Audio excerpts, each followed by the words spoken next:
Okay, तो start करते हैं एक बार फिर से मध्य प्रदेश के मुख्यमंत्री और आप लोगों का रिवीजन। ठीक, तो मध्य प्रदेश के पहले मुख्यमंत्री Pandit Ravishankar Shukla. Pandit Ravishankar Shukla was not the elected chief minister. Pandit Ravishankar Shukla निर्वाचित मुख्यमंत्री नहीं थे जब 1 नवंबर 1956 को मध्य प्रदेश राज्य बना। तो राज्य बनते ही तो विधानसभा नहीं आ जाएगी। ओके, राज्य बनते ही विधानसभा तो आ नहीं जाएगी, क्या जाएगी? तो राज्य बनेगा। अच्छा, राज्य बिना मुख्यमंत्री के हो नहीं सकता, विधानसभा के बिना तो राज्य हो सकता है, लेकिन बिना मुख्यमंत्री के राज्य कैसा?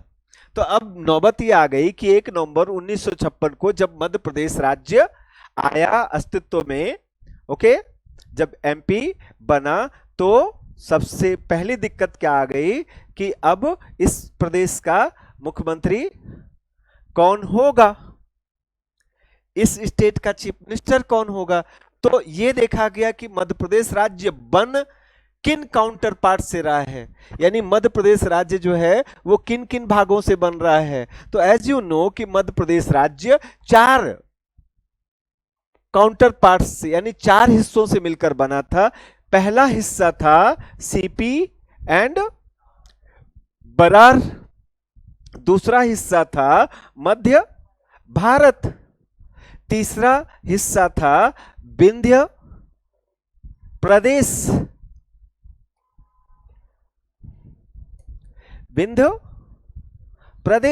और चौथा हिस्सा था भोपाल। इसमें सबसे बड़ा हिस्सा था सीपीएन बरार।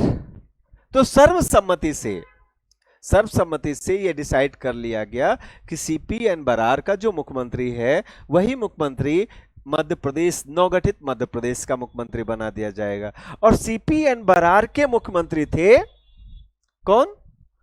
पंडित रविशंकर शुक्ला। ठीक, पंडित रविशंकर शुक्ला, इस तरह से पंडित रविशंकर शुक्ला जी बन गए अगले 2 माह के लिए। क्यों? क्योंकि 2 ही महीने मुख्यमंत्री बनना उनके लिए, नवगठित मध्य प्रदेश राज्य का मुख्यमंत्री बनना उनके लिए शुभ नहीं रहा। मुख्यमंत्री बनने के ठीक 2 महीने बाद 1 नवंबर को बने थे, 31 दिसंबर 1956 को हार्ट अटैक से उनकी मृत्यु हो गई।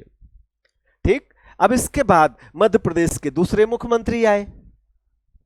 ये निर्वाचित मुख्यमंत्री थे। अगर आपसे पूछा जाए कि मध्य प्रदेश के प्रथम निर्वाचित चीफ मिनिस्टर, मध्य प्रदेश के प्रथम निर्वाचित मुख्यमंत्री, तो आप कहोगे भगवंत राव मंडलोई।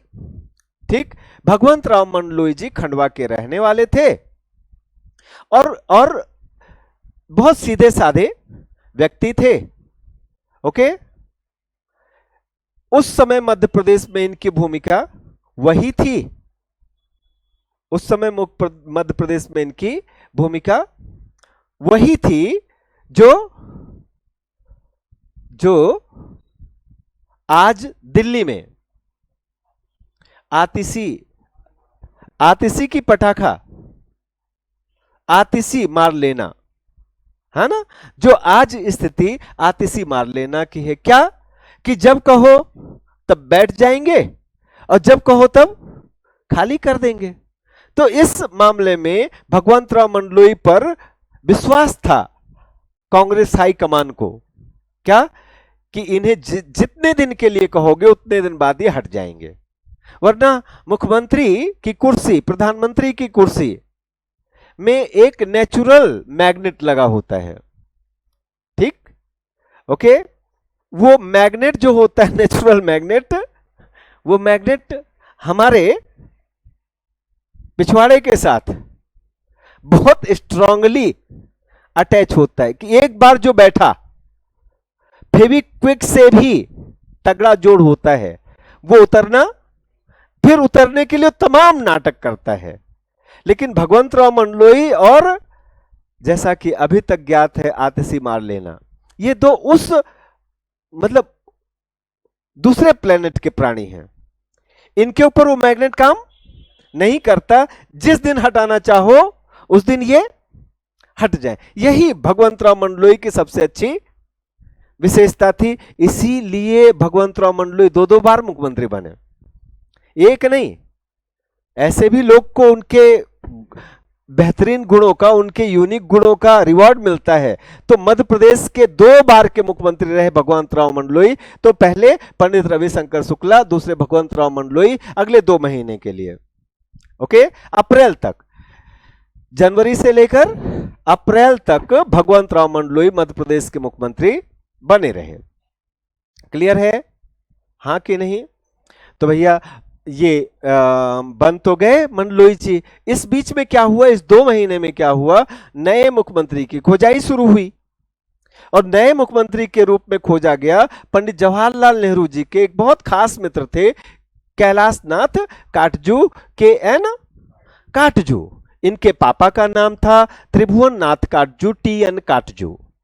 ओके, 2-3 बार आप इसे अगर रिपीट कर लेंगे ही मन में, KN Katju, TN Katju, KN Katju, TN Katju, KN Katju, TN Katju, कभी नहीं भूलेगा। ओके, कैलाश, कैलाश पर्वत है और उस पर जो विराजते हैं त्रिभुवन, त्रिभुवन भगवान शंकर। ओके, तो कैलाश नाथ काटजू। अब एक चीज ये भी आती है, क्या एक चीज ये भी आती है कि आप हो सकता है ये भूल जाओ, कैलाश नाथ काटजू के बाद कौन आया या कैलाश नाथ काटजू से पहले कौन था। थोड़ा सा बस मैं यहां भी आपको बताना चाहता हूं, क्या कि पहले मुख्यमंत्री रवि शंकर शुक्ला, इसमें से आप शुक्ला भूल जाओ, रवि भूल जाओ, शंकर याद रखो। क्या, चलो शंकर क्या है, शंकर भगवान, शंकर भगवान। दूसरे मुख्यमंत्री का नाम यहां से आपको पता चल जाएगा, शंकर भगवान, यानी भगवंतराव मंडलोई की तरफ इशारा तो कर ही देगा कम से कम। नहीं, अब ऐसा भी मत करना भगवान मंडलोई, भगवंतराव मंडलोई। ओके, और इसके बाद ये शंकर भगवान कहां विराजते हैं, तो कैलाश पर्वत पर। तो बस इतना आप याद रखो, 3 मुख्यमंत्रियों के नाम आप कभी नहीं भूलोगे। क्या कि शंकर भगवान कैलाश पर्वत पर निवास करते हैं, ठीक। तो रविशंकर शुक्ला, भगवंतराव मंडलोई, कैलाशनाथ काटजू। कैलाशनाथ काटजू जो थे वो बहुत बड़े लीडर थे, बहुत बड़े नेता थे, बहुत बड़े वकील भी थे, बहुत बड़े वकील थे, और भारत के अमीर लोगों में से एक थे, ठीक। भारत के अमीर, वकालत से इन्होंने बहुत कमाई की थी, बहुत पैसा कमाया था। ओके, काटजू जी जो थे वो 1946 में जब INA ट्रायल चला था, जिसको दिल्ली ट्रायल भी कहते हैं, जानते हैं आप लोग INA ट्रायल, दिल्ली ट्रायल जानते हैं? नहीं, तो दिल्ली ट्रायल या INA ट्रायल क्या था कि एक आजाद हिंद फौज बनाई थी, कम से कम ये तो जानते ही होंगे। आजाद हिंद फौज किसने बनाई थी? सुभाष चंद्र बोस ने बनाई थी। आजाद हिंद फौज सुभाष चंद्र बोस ने बनाई थी।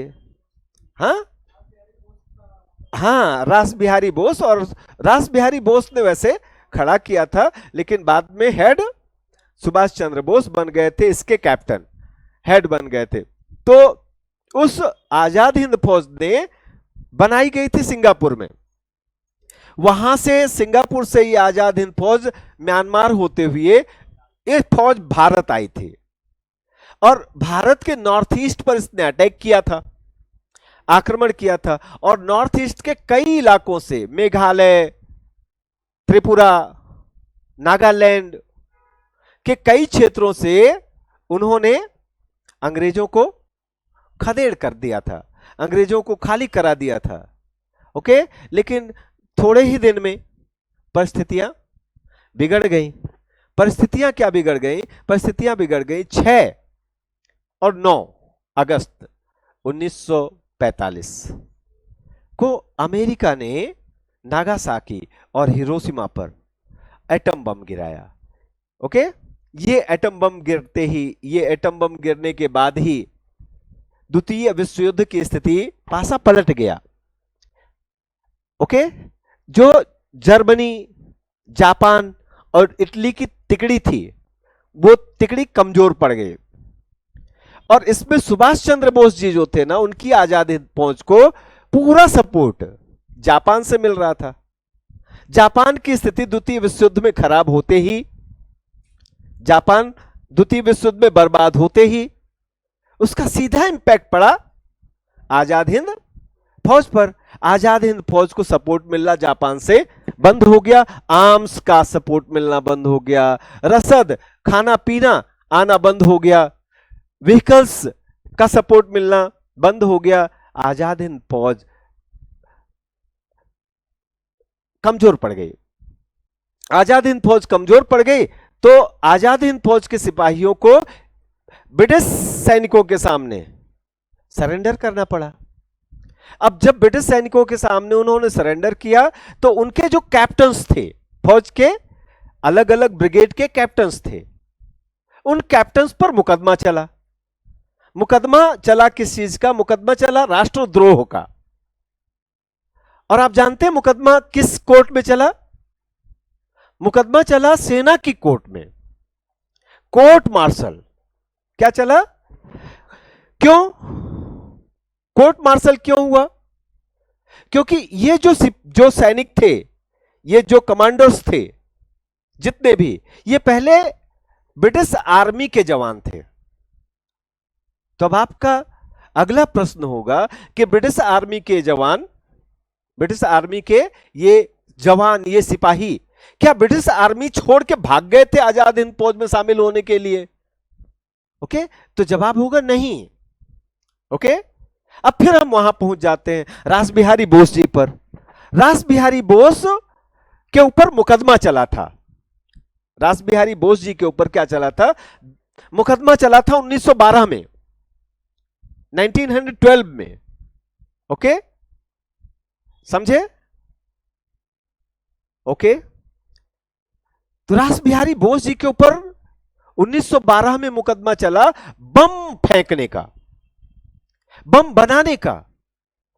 रास बिहारी बोस और उनके साथ 34 और लोगों पर मुकदमा चला कि ये लोग बम बना करके और अंग्रेज अफसरों को, अंग्रेज सिपाहियों को मारते हैं। हां, तो फिर क्या हुआ? फिर इन्हें अरेस्ट का वारंट जारी हो गया। समझदार थे रास बिहारी बोस जी, किसी तरह से फर्जी वीजा बना करके भाग गए। भाग गए कहां? भाग गए जापान। कहां भाग गए? हां, 1912 में ही जापान भाग गए। और वहां जाकर के इन्होंने एक बेकरी में काम करना शुरू किया। एक बेकरी में काम करना शुरू किया। फिर जो बेकरी का मालिक था, बेकरी के मालिक की, जापानी मालिक था, उसकी लड़की शादी कर ली और परमानेंटली जापान सेटल हो गया। अब इंतजार करते रहे कि आएगा क्या? क्या आएगा? अपना टाइम, अपना टाइम, अपना टाइम आएगा। आया टाइम, द्वितीय विश्व युद्ध शुरू हुआ। इन्हें बहुत खुशी हुई ना, ये देख के बहुत खुशी हुई कि जापानीज जो सिपाही हैं, जापानीज सिपाही, वो बहुत सारे इंडियंस को पकड़ के ला रहे हैं। तो इनकी क्यूरियोसिटी जगी कि भाई ये सब इंडियन ही अपने जैसे दिख रहे हैं। बहुत अच्छा लगा उन्हें कि ये जापानीज जो है ना, इंडियंस को पकड़ के कहां से ला रहे हैं। तो पूछा कि जाके उन कैदियों से पूछा, तुम लोग यहां कैसे? तो कैदियों ने कहा, हम लोग क्या ब्रिटिश सेना में काम करते थे और हमारा डिप्लॉयमेंट हुआ था, मतलब हमारी तैनाती हुई थी अंग्रेजों की तरफ से जापानीज सिपाहियों से लड़ने के लिए, और हम हार गए तो हमें जापानीज ने बंदी बना लिया। ओके, अब ऑब्वियसली क्या करेगा कोई? यही तो कहेगा अब हमारे लिए कुछ करो। तो फिर ये रास बिहारी बोस जी जापान के प्राइम मिनिस्टर से मिले, अप्रोच लगाई, किसी तरह से वहां के प्रधानमंत्री से मिले और उनसे रिक्वेस्ट किया, उनसे मदद की, क्या कि इन्हें छोड़ दो।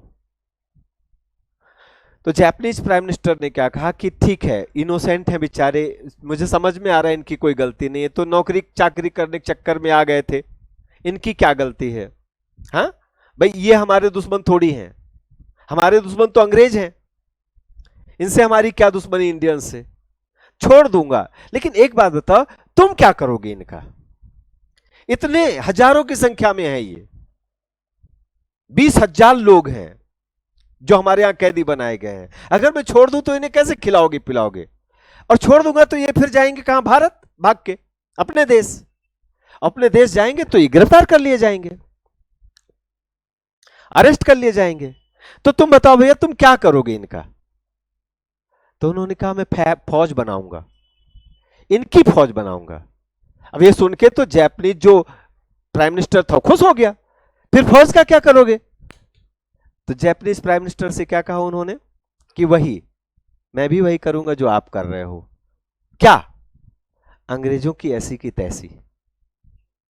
तो खुश हो गया, उसने कहा फिर तो आजाद, जाओ बनाओ आजाद हिंद फौज की गठन करो, और भैया बेटा और कोई मदद चाहिए तो वो भी हमसे बताना, आर्म्स वगैरह कहां से लाओगे, हथियार वगैरह कहां से लाओगे। तो उन्होंने कहा वो सब हमें नहीं पता है, रास बिहारी बोस ने कहा हमें वो सब का आइडिया नहीं है, बट आप इन्हें तो छोड़ो फिर देखेंगे। देखा, उसका भी टेंशन मत लो, आर्म्स भी देंगे, ट्रक भी देंगे, असलहा भी देंगे, बारूद भी देंगे, और तो छोड़ो इनके खाने पीने की व्यवस्था भी हम करेंगे, बस एक ही कमिटमेंट करना, अंग्रेजों से लड़ना। ठीक, अब इधर रास बिहारी बोस ने खड़ी कर ली आजाद हिंद फौज। अब ये बात जब सुभाष चंद्र बोस को पहुंची, उस समय सुभाष चंद्र बोस जी थे जर्मनी में, यही काम सेम काम करने वो हिटलर के पास गए थे। ऐसे जर्मनी ने भी हजारों हिंदुस्तानी सिपाहियों को अरेस्ट करके रखा था।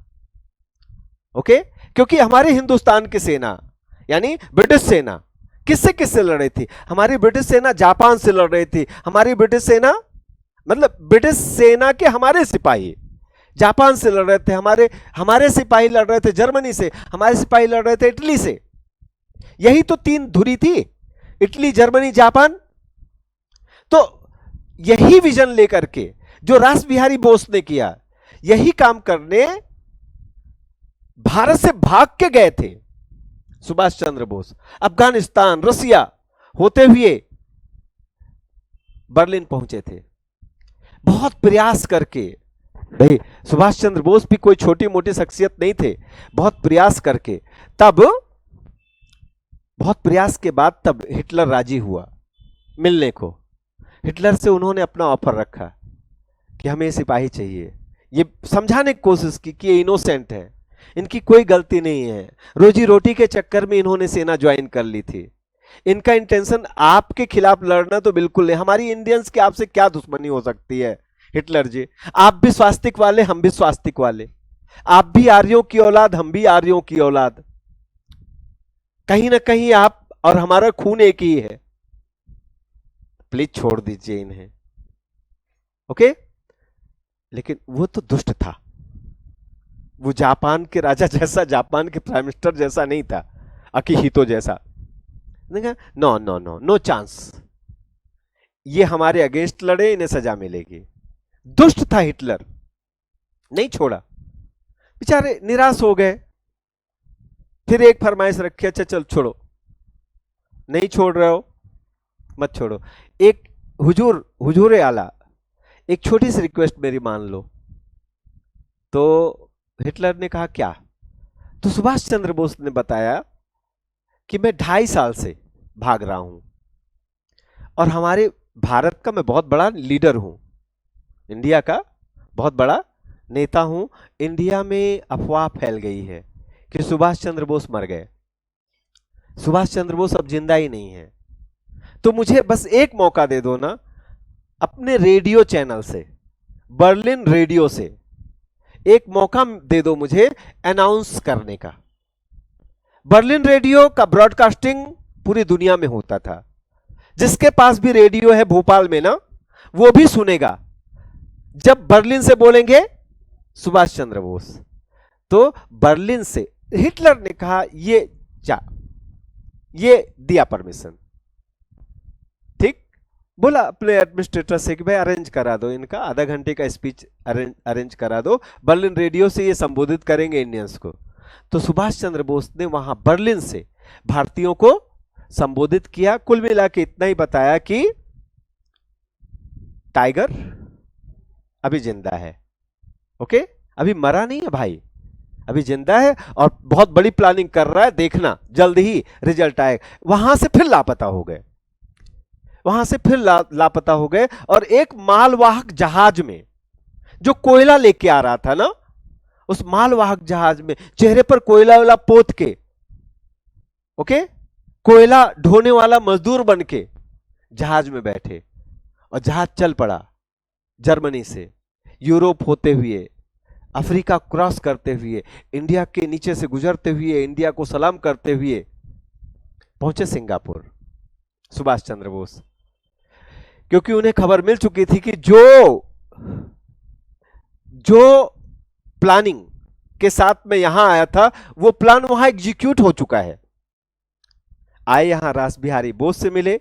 रास बिहारी बोस जी बड़ी इज्जत करते थे, हालांकि रास बिहारी बोस सीनियर थे। रास बिहारी बोस सुभाष चंद्र बोस के बाप जैसे थे। आप सोचो, जब सुभाष चंद्र बोस पढ़ाई लिखाई कर रहे थे तभी वो इंडिया छोड़ के भाग गए थे, समझ बात, तो उनके बच्चे जैसे थे। लेकिन फिर भी रास बिहारी बोस ने कहा लीडर तो आप ही हो, नेताजी तो आप ही हो, आप ही नेतृत्व करोगे आजाद हिंद फौज का। आपकी डायनेमिक पर्सनालिटी आजाद हिंद फौज को ताकत देगी। आफ्टर दैट, इसके बाद सुभाष चंद्र बोस उस आजाद हिंद फौज के कमांडर इन चीफ यानी सेना प्रमुख बने, ओके, और उसको लीड किया और बहुत बहुत बहुत ही इंप्रेसिव, आग लगा देने वाला भाषण दिया, ओके। और भाषण के अंत में बोला जितने लोग म्यांमार में, थाईलैंड में, मलेशिया में इंडियंस थे, उन सारे इंडियंस को उन्होंने मींस साउथ ईस्ट एशिया में जितने भारतीय थे, बहुत सारे भारतीय बड़ी संख्या में वहां रहते थे, साउथ इंडियंस थे ना, बहुत लंबे समय से वहां रह रहे थे, रबर की खेती करते थे,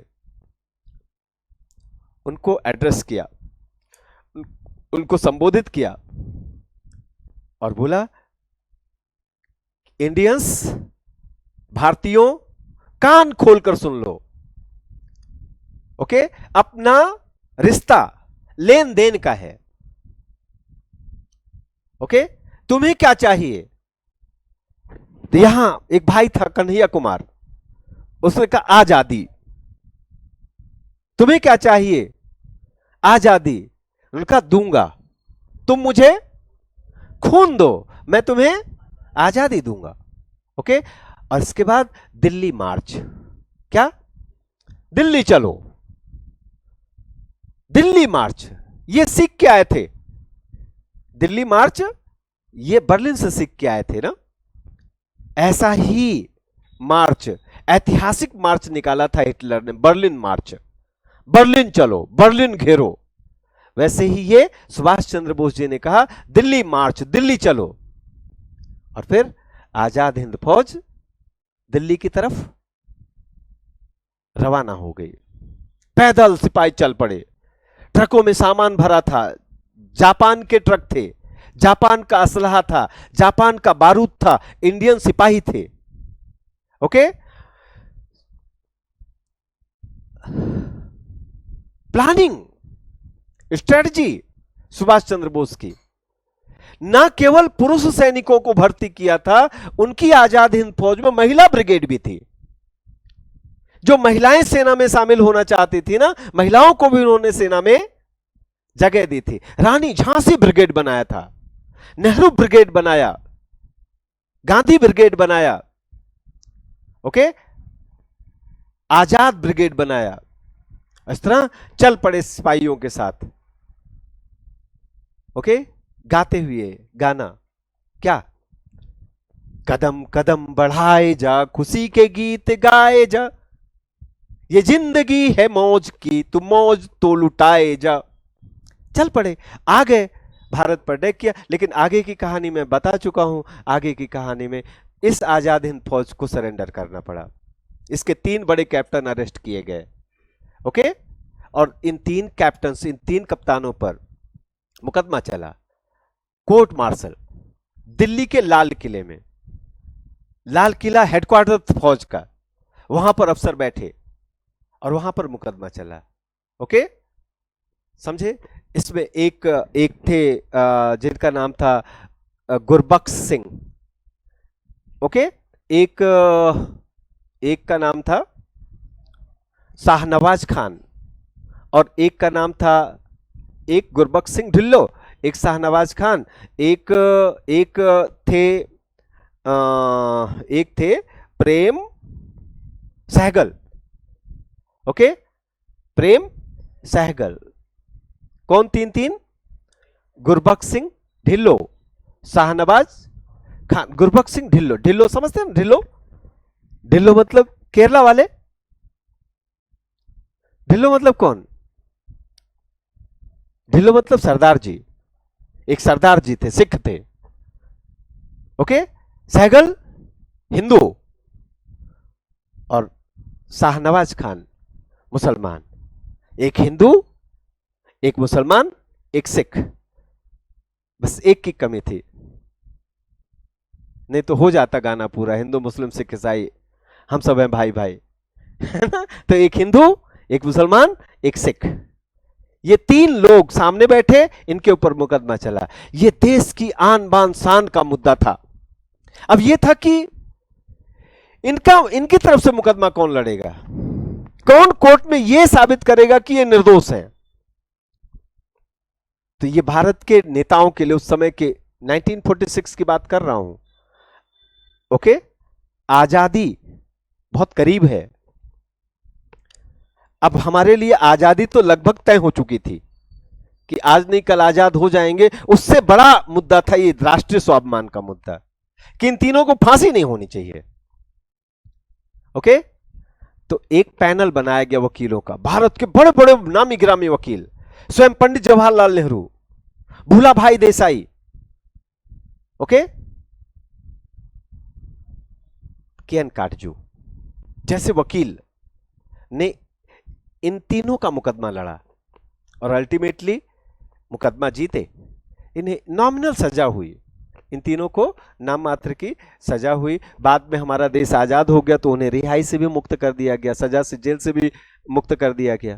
तो इस ट्रायल को, इस मुकदमेबाजी को कहते हैं दिल्ली ट्रायल, या इसको कहते हैं INA trial, okay. Red fort trial भी कह सकते हैं उसको, क्या कह सकते हो, लाल किले का मुकदमा, ठीक। कब? 1946, 1946। यहां थे के.एन. काटजू। हमारे मध्य प्रदेश से के.एन. काटजू का रिश्ता बस इतना था कि इनके पिताश्री त्रिभुवन नाथ काटजू जी जो थे, वो जावरा रियासत, जावरा जगह पड़ती है ना, जानते हैं आप लोग जावरा कहां पड़ता है? रतलाम, रतलाम जिला है। रतलाम जिले की आज जावरा तहसील है। रतलाम जिले में 2 बड़ी रियासतें थीं, ओके। एक रियासत जावरा रियासत, एक रियासत पिपलोदा रियासत। जावरा और पिपलोदा रियासत, उसमें से पिपलोदा रियासत में मेरी ससुराल है, ओके। तो जावरा रियासत के प्राइम मिनिस्टर थे कौन? प्रधानमंत्री थे, दीवान बोलते थे प्रधानमंत्री को। राजा के अधीन जो मुख्य सलाहकार होता था, जो सारा एडमिनिस्ट्रेशन का हेड होता था, उसे दीवान साहब कहते थे। तो त्रिभुवन नाथ काटजू जी क्या थे? हाँ, और ध्यान रखना, क्या यहीं तक कहानी नहीं है इनके परिवार की,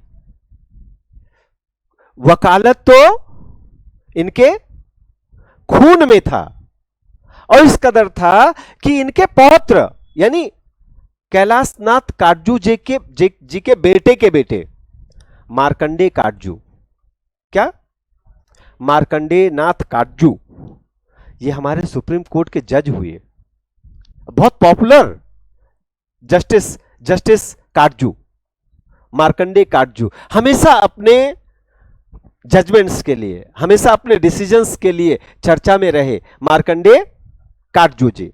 ओके, कौन? मार्कंडेय काटजू। ओपन हो जाया कर भाई यार।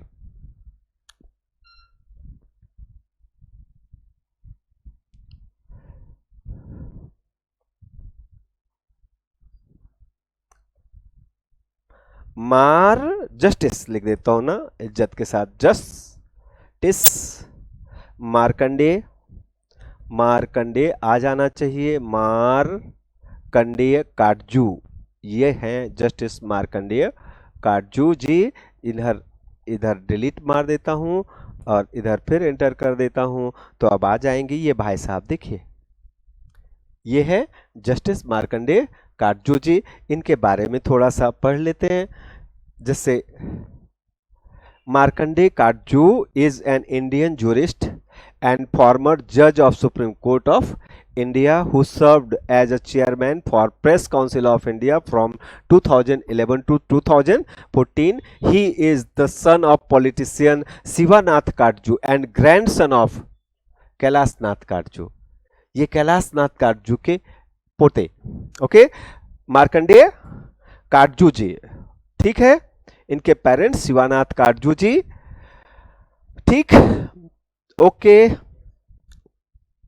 बहुत सारे डिसीजन इन्होंने दिए हैं, बहुत सारे निर्णय इन्होंने दिए हैं जो काफी हमेशा काफी चर्चा का विषय रहा है। बहुत सारे टॉपिक्स हैं, देखिए क्या क्या टॉपिक्स पर। Opposition on the reservation system, मतलब आरक्षण, ये इकलौते ऐसे जज होंगे जिन्होंने आरक्षण का विरोध किया था, ठीक। उसके अपोज सेक्सिज्म, जो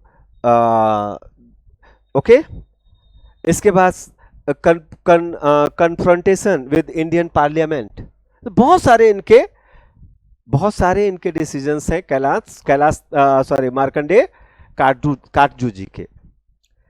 तो ओके, तो यहां से के.एन. काटजू जी का चैप्टर खत्म हो जाता है। के.एन. काटजू जी चुनाव हार गए। चुनाव क्यों हार गए के.एन. काटजू जी? जावरा से 5 साल बाद फिर इलेक्शन हुआ, तो चुनाव क्यों हार गए? क्योंकि इन्होंने अपने आप को, इतने बड़े लीडर थे ये भारत के, कि ये मध्य प्रदेश जैसे छोटे जगह में समा नहीं पाए। मध्य प्रदेश जैसी छोटी जमीन पर ये खुद को जोड़ नहीं पाए, ये जनता से नहीं जोड़ पाए, यहाँ के लोगों से नहीं जोड़ पाए, तो लोगों ने इन्हें हरा दिया। अब हरा दिया तो क्या होना था? फिर वही खड़ाऊ वाले बाबा, मतलब भगवंतराव मंडलोई जी फिर से मध्य प्रदेश के मुख्यमंत्री बने, बट वही टेम्परेरी। फिर खोजा गया एक नया बंदा जो मध्य प्रदेश का मुख्यमंत्री बन सके। अब की बार कौन आए? अब की बार जो आए उनका नाम था डीपी मिश्रा, द्वारका प्रसाद मिश्रा जी। ओके, बड़े लीडर, पहुंचे हुए लीडर, वरिष्ठ नेता द्वारका प्रसाद मिश्रा, स्वतंत्रता संग्राम सेनानी, कर्मभूमि जबलपुर। कई सारे पत्रिकाओं का प्रकाशन किया इन्होंने, कई सारी महत्वपूर्ण पुस्तकें लिखी इन्होंने, और मध्य प्रदेश के मुख्यमंत्री रहे।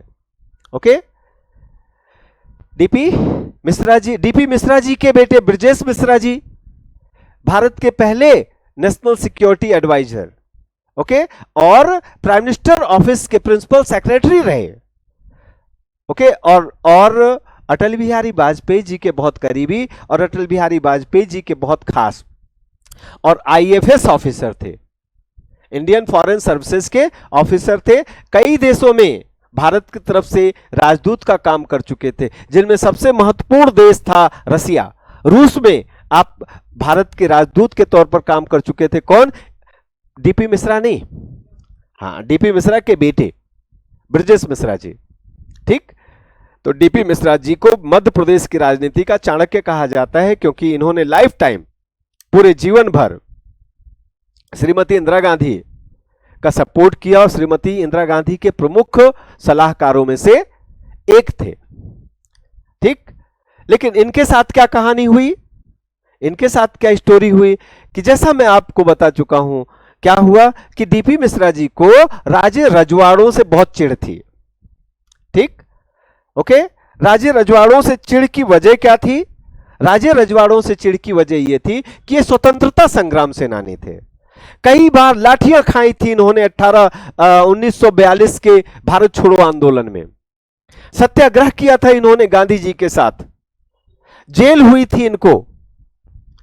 लेकिन जब भी इनको जेल होती, जब भी इनको लाठी पड़ती थी, तब ये देखते थे कि जो मध्य प्रदेश के ही राजे रजवाड़े हैं, चाहे वो होलकर नरेश हो, चाहे वो सिंधिया नरेश हो, चाहे वो रीवा स्टेट हो, वो कोई भी इनके सपोर्ट में नहीं बोलते थे। और आज देश आजाद हुआ तो वही लोग देश की राजनीति में अपनी मुख्य दावेदारी कि भाई देश का मुखिया तो हमें होना चाहिए, प्रदेश तो हमें चलाना चाहिए, प्रदेश तो हमारे इशारों पर नाचना चाहिए, इन्हें गुस्सा आती थी कि देश की आजादी के लिए आपने एक लाठी नहीं खाई। जो लाठी खा रहे थे उनके सपोर्ट में भी नहीं बोले आप, और आज देश का मुखिया बनने का दावा कर रहे हो आप। ओके, आप सबको तो देश से निष्कासित कर दिया जाना चाहिए। भाई देश के स्वतंत्रता में, देश की आजादी में आपकी सकारात्मक कोई भूमिका नहीं रही, नकारात्मक भूमिका 1000 गिना सकता हूं मैं नहीं, मतलब टीपी मिश्रा जी कहते थे। ठीक, तो इसलिए इन्हें चिढ़ थी, और इसी चिढ़ में इन्होंने एक बार ग्वालियर की महारानी, अब खैर अब आजाद भारत में महारानी नहीं थी, फिर भी भारत में, आजाद भारत में उनकी रिस्पेक्ट किसी महारानी से कम नहीं थी। उन्हें राजमाता कहते थे, राजमाता विजया राजे सिंधिया। कौन? Rajmata Vijaya Raje Scindia. Rajmata ji,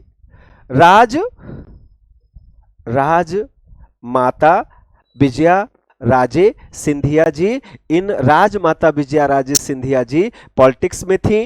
Rajmata Vijaya Raje Scindia is one among the founder parents of Jansangh in Madhya Pradesh, also in India. मतलब जनसंघ की संस्थापक सदस्यों में से एक थी, जनसंघ की लीडर थी। जनसंघ की लीडर इसलिए थी क्योंकि इनके पति ग्वालियर स्टेट के स्वामी राजा जीवाजी राव सिंधिया, वो जनसंघ से बहुत अटैच थे। लेकिन चूंकि जब जनसंघ ने कहा कि अब आपने भारतीय संघ में विलय कर दिया है तो आप आ जाइए सक्रिय राजनीति में, उन्होंने कहा ये अपनी गरिमा, ये अपने स्वाभिमान के खिलाफ होगा कि मैं राजनीतिक कार्यकर्ता बनकर लोगों के बीच में जाऊं। मतलब ये महाराज को ना ये शोभा नहीं देता कि मैं जाके क्षेत्र में हाथ जोड़ के मांगू क्या वोट। ये मेरे स्वाभिमान के, मेरी गरिमा के खिलाफ होगा। लेकिन डोंट वरी, मेरी वाइफ हैं, वो फ्री हैं, आप उन्हें शामिल कर सकते हो। तो जब जनसंघ की स्थापना हो रही थी 1950 में, 1950 में, तब राजमाता जनसंघ के संस्थापक सदस्यों में से एक थी। ओके, विजया राजे, राजमाता विजया राजे सिंधिया। राजमाता विजया राजे सिंधिया, इनका असली नाम था लेखा विद्येश्वरी देवी।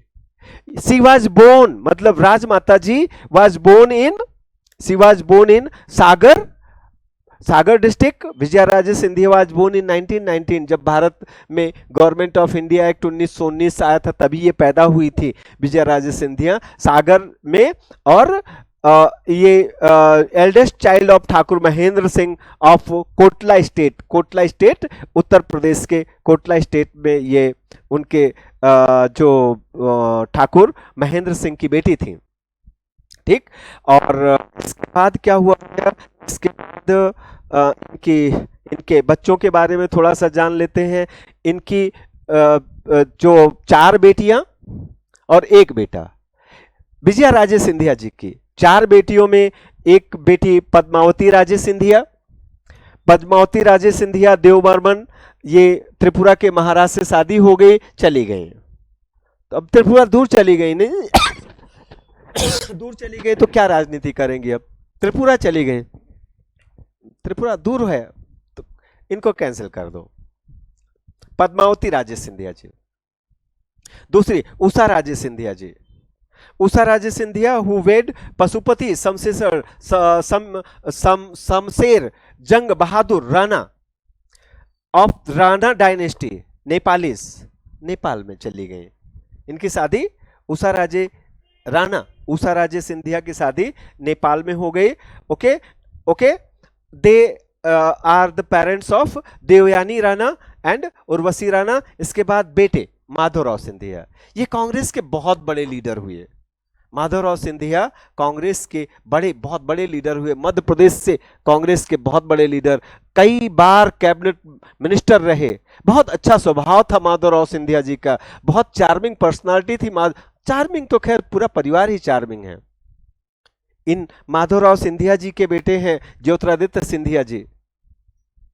आप कभी उनको देखो, है ना, दिखाता हूं मैं आपको क्या क्या रहे, पहले देख लीजिए। रेलवे मिनिस्टर रहे माधवराव सिंधिया जी, एविएशन मिनिस्टर रहे Madhavrao Scindia ji, human resource minister रहे माधवराव सिंधिया जी, एंड महाराजा ऑफ ग्वालियर, ग्वालियर के महाराज, मतलब इनके बेटे ज्योतिरादित्य सिंधिया श्रीमंत। देखें इनका चेहरा देख लीजिए, प्रत्यक्षता में इनसे मिला ज्योतिरादित्य सिंधिया जी से, श्रीमंत से। क्या भाई, मैं तो बहुत इंप्रेस हुआ। मतलब एज तो देख लो इनकी, इनकी इनकी उम्र देख लो आप, कहां है भैया, कहां है। ही वॉज बोर्न ऑन 1 जनवरी 1971 और मैं 75 में पैदा हुआ था।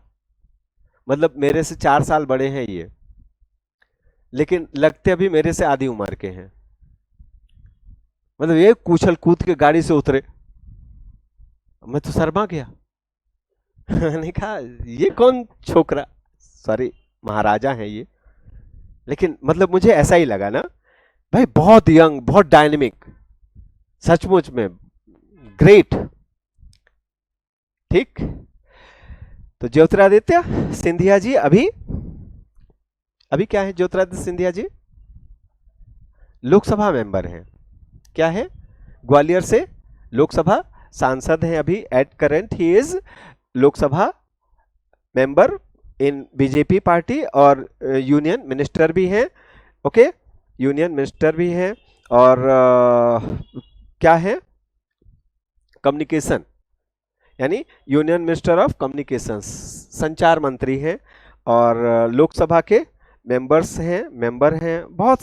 बहुत सारे कैबिनेट में इन्होंने बहुत सारी जिम्मेदारियां संभाली हैं। इनका रुतबा, इनका कद आप इसी से समझ सकते हो कि 2023 में जब मध्य प्रदेश विधानसभा का चुनाव हुआ, ओके कार्तिक, मध्य प्रदेश विधानसभा का चुनाव हुआ, तो मध्य प्रदेश से जितने केंद्रीय कद्दावर नेता थे केंद्र में, सबको एमपी भेज दिया गया कि जाओ विधानसभा अलॉट कर रहे हैं, चुनाव लड़ो। ठीक, समझे? कौन कौन आए?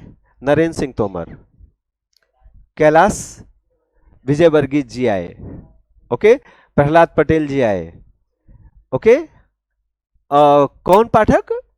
रीति पाठक जी, सीधी से सभी आ गए ना।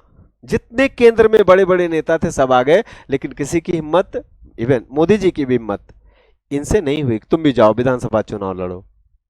विधानसभा से ऊपर उठ चुके हैं ये। ठीक, इससे पहले अभी 2024 में लोकसभा का चुनाव इन्होंने लड़ा ना, इससे पहले राज्यसभा, मध्य प्रदेश से राज्यसभा के लिए भेजे गए थे, राज्यसभा सांसद थे। ओके, पहले कांग्रेस में थे, और बीच में यानी 2019 में, 2019 में ये बीजेपी छोड़ के कांग्रेस छोड़ के बीजेपी में आ गए थे। ओके, तो शख्सियत है ये सब, पर्सनालिटीज हैं ये सब, अपने में बहुत बड़ी बड़ी। माधवराव सिंधिया जी पर ही आ जाते हैं, इनके फादर माधवराव सिंधिया जी। और इसके बाद एक तीसरी इनकी यानी ज्योतिरादित्य की बुआ जी हैं, और माधवराव सिंधिया जी की बहन हैं, और राजमाता विजया राजे सिंधिया जी की बेटी हैं वसुंधरा राजे सिंधिया। आपने इनका नाम जरूर सुना होगा। ये former chief minister of Rajasthan की मुख्यमंत्री रह चुकी हैं ओके, 2 बार राजस्थान की मुख्यमंत्री रह चुकी हैं, और अभी पिछले जो राजस्थान का चुनाव हुआ उसमें इनके साथ बड़ी नाइंसाफी हुई इन्हें राजनीति से, यानी मोदी जी की पॉलिसी के तहत मोदी, और हाँ वैसा इनके साथ हुआ कि इन्हें नेग्लेक्ट किया गया। ओके, और इसके बाद last Yashodhara Raje Scindia. Yashodhara Raje Scindia former sports minister from Madhya Pradesh. Madhya Pradesh से यशोधरा राजे सिंधिया जी जो है वो शिवराज सिंह चौहान जी की कैबिनेट में, शिवराज सिंह जी चौहान की कैबिनेट में ये मध्य प्रदेश से स्पोर्ट्स मिनिस्टर रही हैं, खेल मंत्री रही हैं। इनके कार्यकाल मध्य प्रदेश में खेल ने बहुत विकास किया। ओके, तो ये है सिंधिया फैमिली, छोटी मोटी फैमिली नहीं है ना, राजनीति में बड़ा दबदबा है। ऐसी फैमिली की माता, ठीक, जहां सभी राज करने वाले हों, उनकी माता राज माता विजया राजे सिंधिया जी, राजमाता विजया राजे सिंधिया जी जब पहुंची डीपी मिश्रा के ऑफिस में, डीपी मिश्रा के कार्यालय में, चीफ मिनिस्टर के ऑफिस में पहुंची, तो क्या हुआ? तो हुआ ये कि डीपी मिश्रा जी ने जानबूझकर उनका इंसल्ट किया और उन्हें अपने ऑफिस के बाहर 20 मिनट वेट करवाया, 20 मिनट इंतजार करवाया। ये बहुत बड़ी बात थी। जिनसे मिलने के लिए ओके, देश के पहले प्रधानमंत्री पंडित जवाहरलाल नेहरू तक को समय लेना पड़ता था। ओके, आ रही बात समझ में? जिनके सामने देश के यशस्वी प्रधानमंत्री, नामी गिरामी प्रधानमंत्री अटल बिहारी वाजपेयी जी सर झुकाते थे, ऐसी विजया राजे सिंधिया जी को एक प्रदेश का अदना सा मुख्यमंत्री 20 मिनट वेट करवाए, ये बात उनके बर्दाश्त के बाहर थी। इसके बाद फिर मिली, औपचारिकताएं पूरी हुई, वापस चले गए। वापस जाकर के उन्होंने कॉन्स्पिरेसी, षड्यंत्र शुरू किया, ओके, डीपी मिश्रा की सरकार को गिराने का। क्लियर है? डीपी मिश्रा जी की सरकार को गिराने का क्या षड्यंत्र किया उन्होंने? उन्होंने षड्यंत्र किया कि अपने ही एक सहयोगी जिनका नाम था गोविंद नारायण सिंह, क्या? गोविंद नारायण सिंह, गोविंद नारायण सिंह फ्रॉम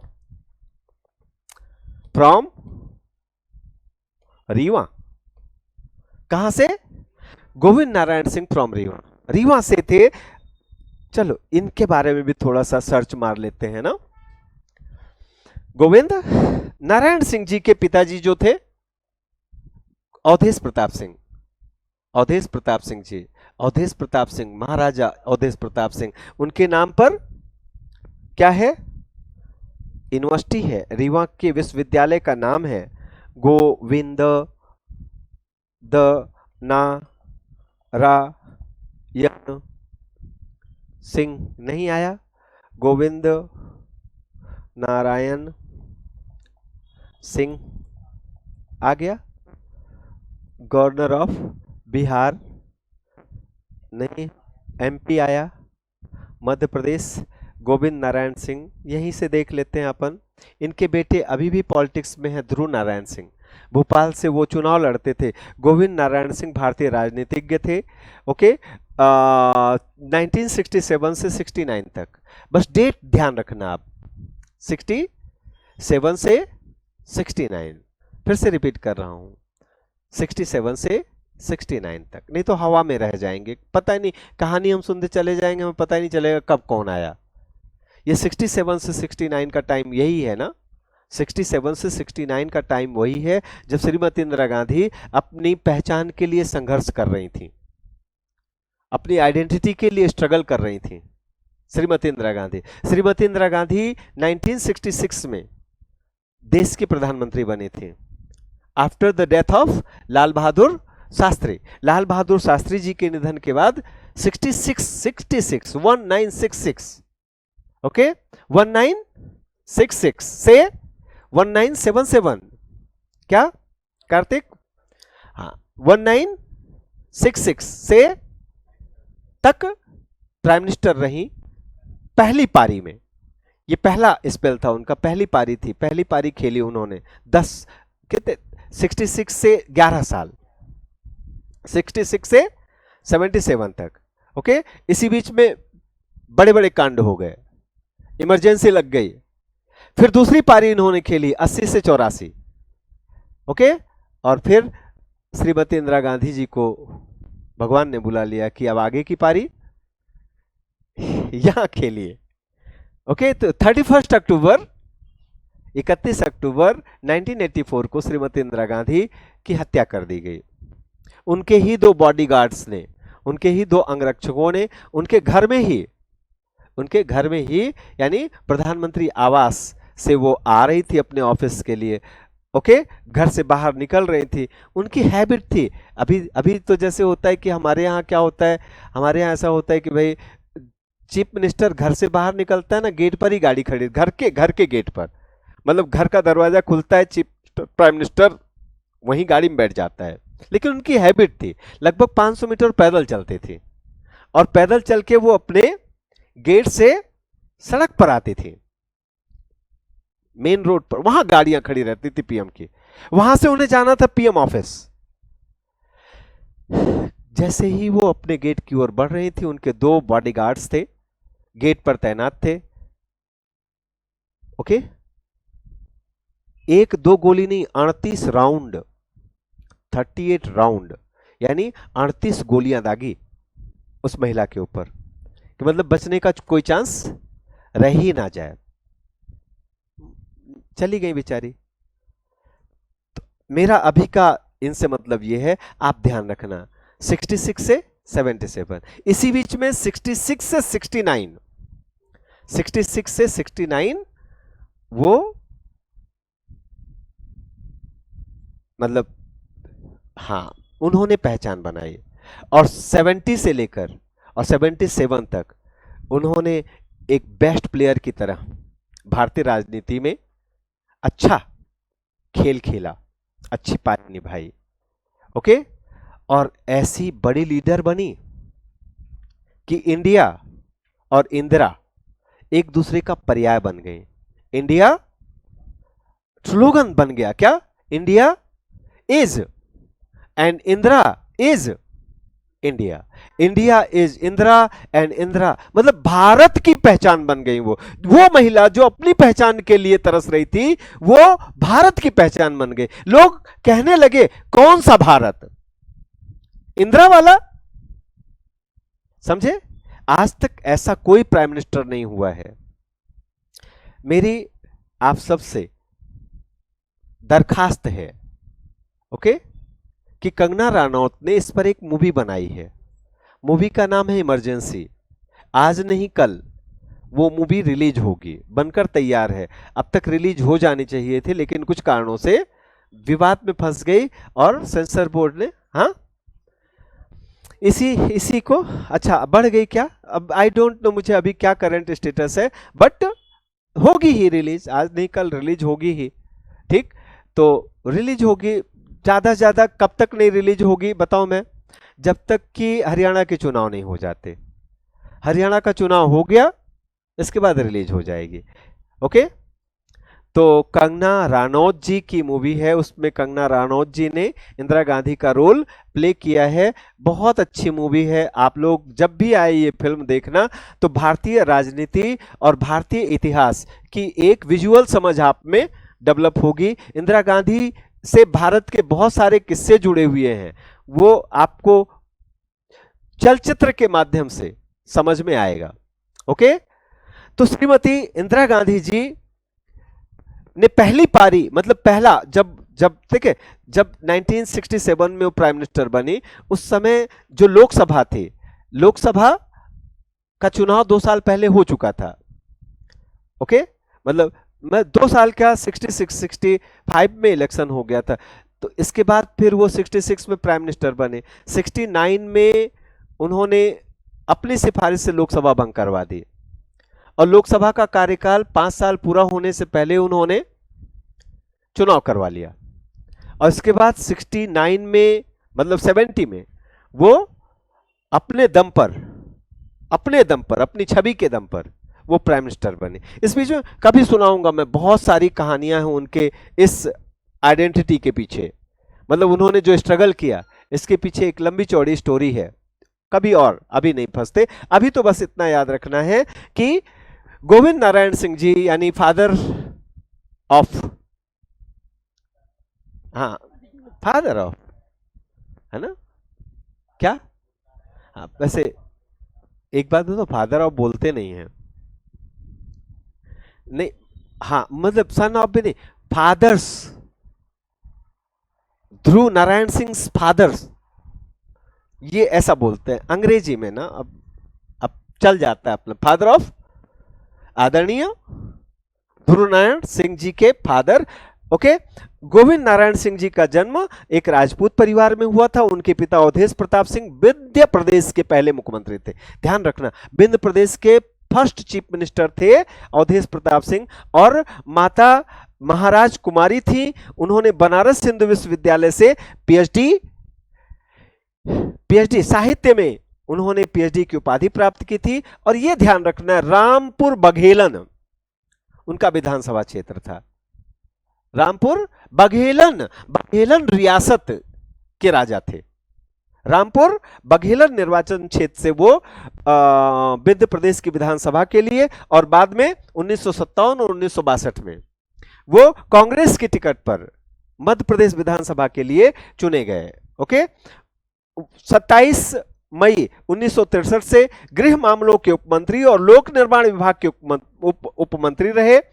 30 सितंबर 1963 से 29 जुलाई 1969 तक द्वारका प्रसाद मिश्रा के मंत्रिमंडल में स्थानीय सरकार की, यानी जो लोकल एडमिनिस्ट्रेशन होता है उसके, जैसे आज पंचायती राज है वैसा स्थानीय सरकार के मंत्री भी रहे। ओके, और आगे की कहानी मैं सुना देता हूं अब इनको, बस इतनी ही जरूरत थी। ठीक, तो क्या हुआ, तो राजमाता विजया राजे सिंधिया जी ने इनसे कांटेक्ट किया, गोविंद नारायण सिंह जी से, और बोले कि क्या आप सरकार में, मतलब जहां सरकार में आप स्थानीय सरकार के मिनिस्टर हो, क्या उस सरकार में आप मुख्यमंत्री बनना चाहते हो? तो इन्होंने कहा, महारानी क्यों मजाक कर रही हैं गरीब से, है ना, उन्होंने मजाक के मूड में नहीं हूं मैं, आप बनना चाहते हो क्या? तो उन्होंने कहा हाँ।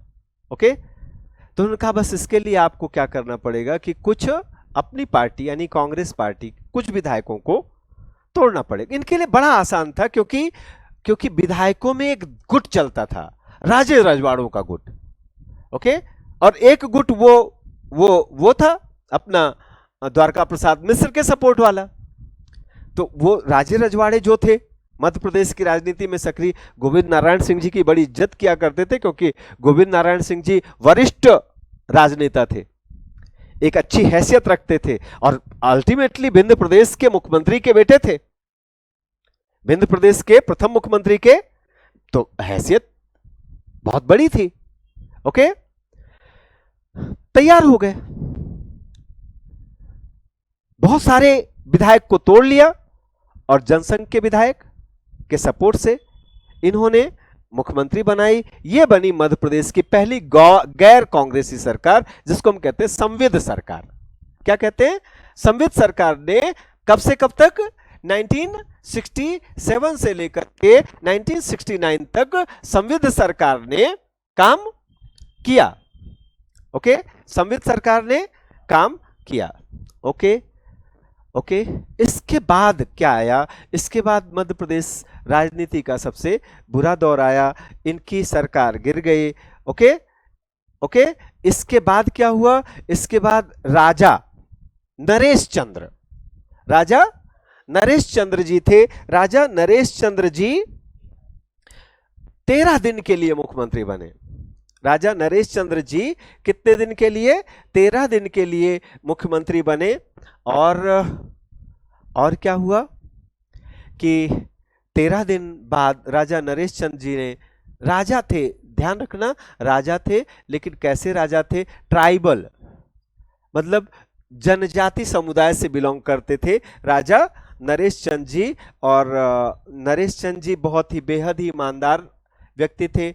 मुख्यमंत्री के पद पर आए, यहाँ उन्हें तमाम ऊटपटांग फाइलें, तमाम ऊटपटांग सिफारिशें करनी पड़ती थी। उन्होंने कहा भाई ये अपने बस की बात नहीं है, माफ कीजिए। ओके, मुख्यमंत्री पद तो छोड़ो, मुझे नहीं पता था कि राजनीति इतनी भ्रष्ट है, राजनीति इतनी करप्ट है। दूर दूर से देखने में राजनीति बहुत अच्छी लगती थी, तभी मैं राजनीति में चला आया था। लेकिन अभी बहुत करीब आकर के मैंने देख लिया कि राजनीति बहुत घटिया है। इसके बाद उन्होंने क्या कर ली, उन्होंने सारंगढ़ रियासत के थे, छत्तीसगढ़ से सारंगढ़ रियासत के राजा थे ये। ओके, और आदिवासी राजवंश से इनका संबंध था। सारंगढ़ के आखिरी शासक थे, क्योंकि 1 जनवरी 1948 को सारंगढ़ ने भारतीय रियासत में अपना विलय कर दिया था। ओके, इसके बाद वे कांग्रेस की सदस्यता ग्रहण कर ली थी। इसके बाद 1955 से लेकर 1967 तक आप मध्य प्रदेश सरकार में जनजातीय मामलों के क्या रहे, मंत्री रहे। 13 दिन बाद इन साहब ने, देखिए आप कितने अच्छे प्यारे मुख्यमंत्री, 13 दिन बाद इन्होंने रिजाइन कर दिया।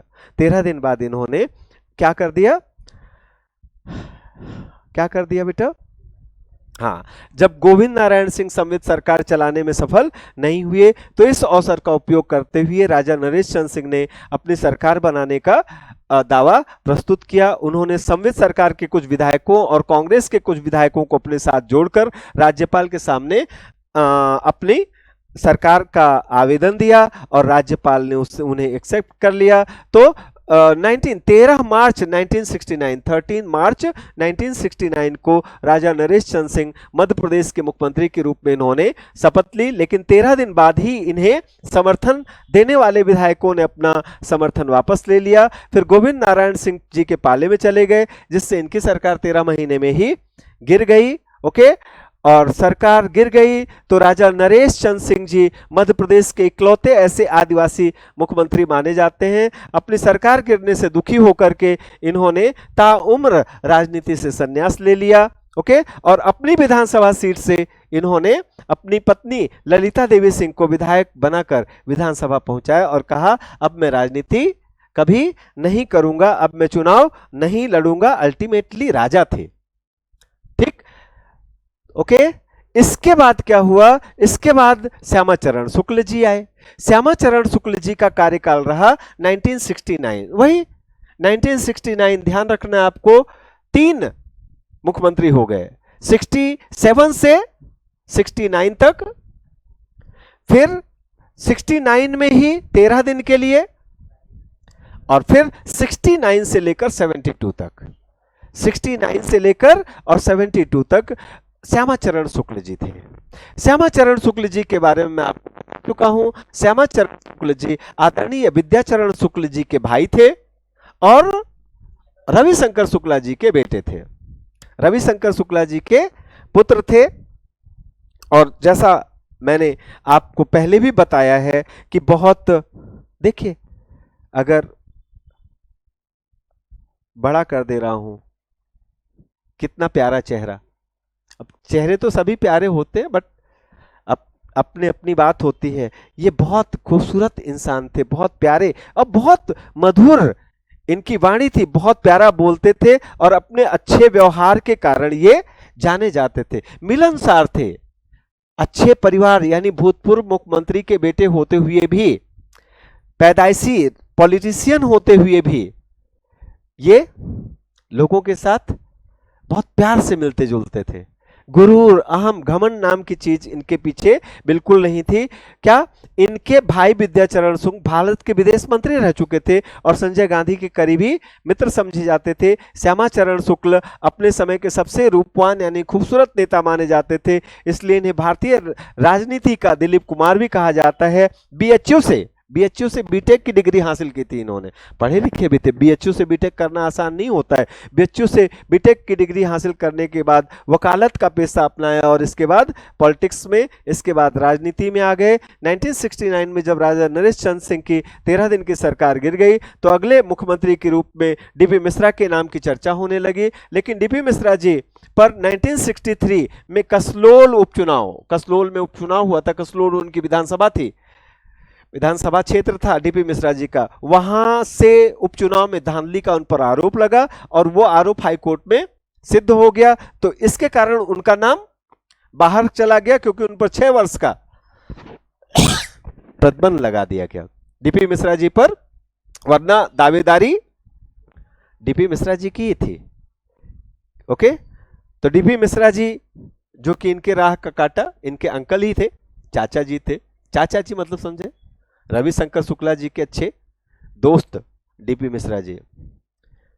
राह से इनके हट गए तो बेटे को मौका मिला, यानी श्यामाचरण शुक्ला जी का नाम सामने आया और श्यामाचरण शुक्ला जी मध्य प्रदेश के नए मुख्यमंत्री बने। अपने कार्यकाल के चौथे माह में ही इन्हें इंदिरा जी की चुनौती का सामना करना पड़ा।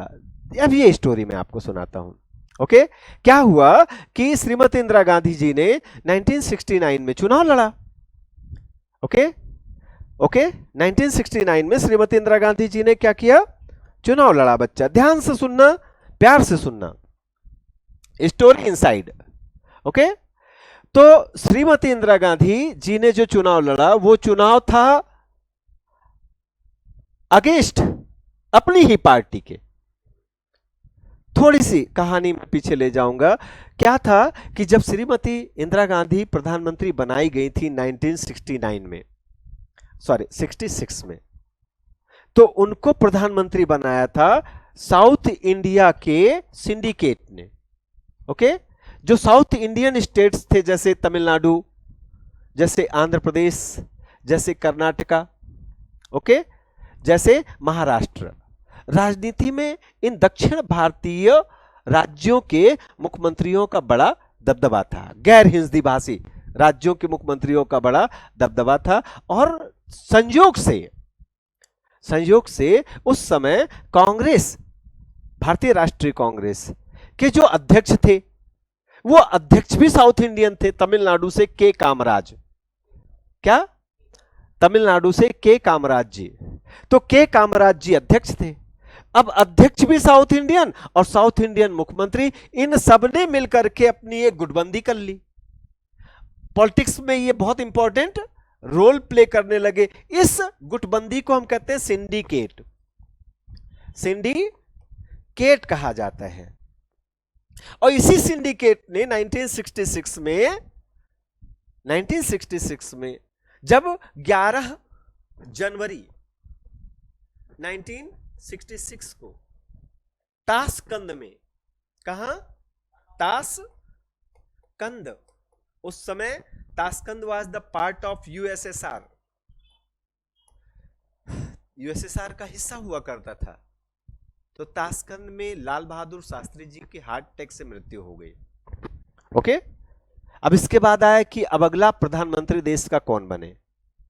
तब इस सिंडिकेट ने जो नाम रखा सबके सामने और वो स्वीकार कर लिया गया, वो नाम था श्रीमती इंदिरा गांधी का।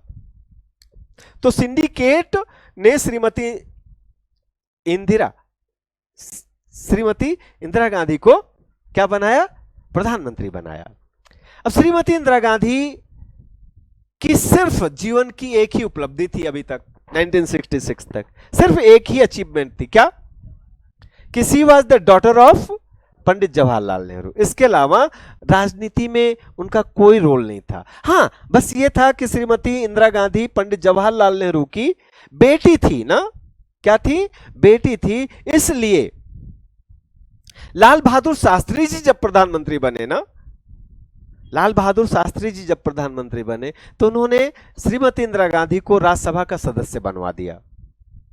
ओके, और राज्यसभा का सदस्य बनाने के साथ साथ उन्हें कैबिनेट में भी ले लिया, कैबिनेट मिनिस्टर भी बना दिया उन्हें।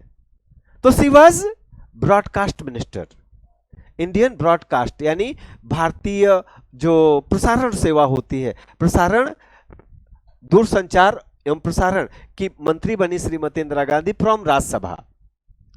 ओके।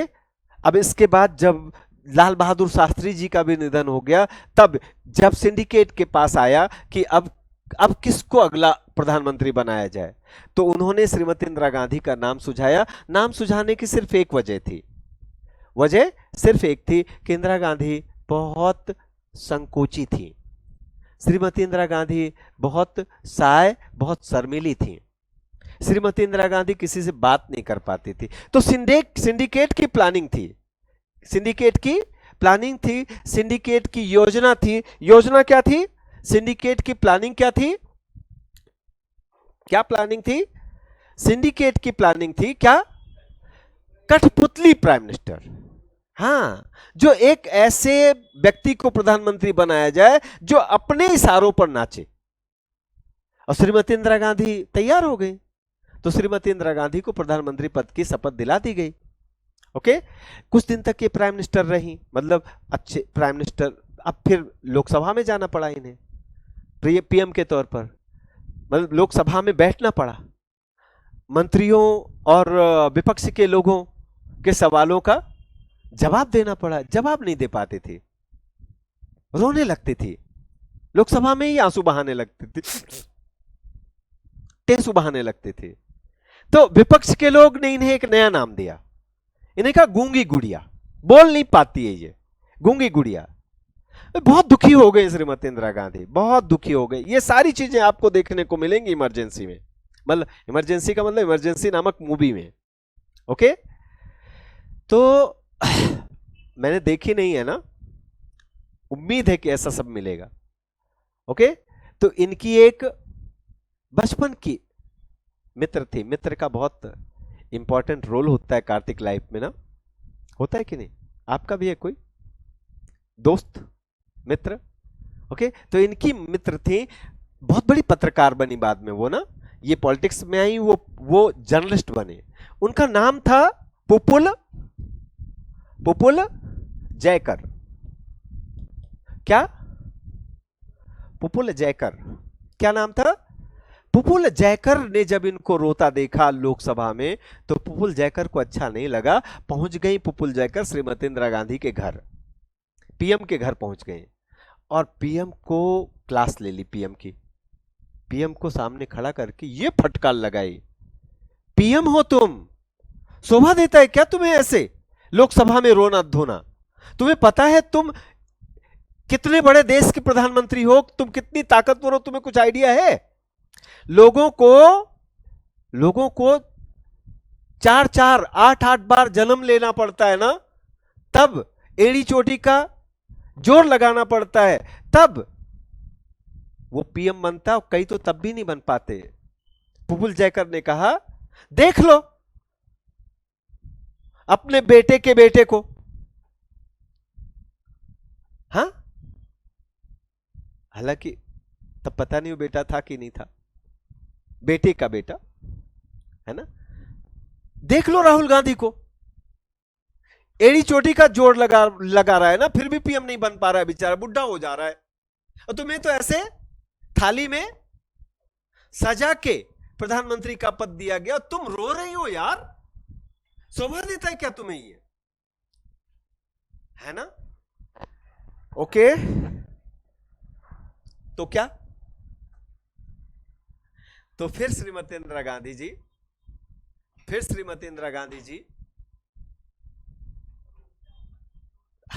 फिर उन्होंने पुपुल जयकर से पूछा, तो क्या करूं, तुम बताओ क्या करूं? एक शब्द बोला पुपुल जयकर ने, क्या? Image building. क्या?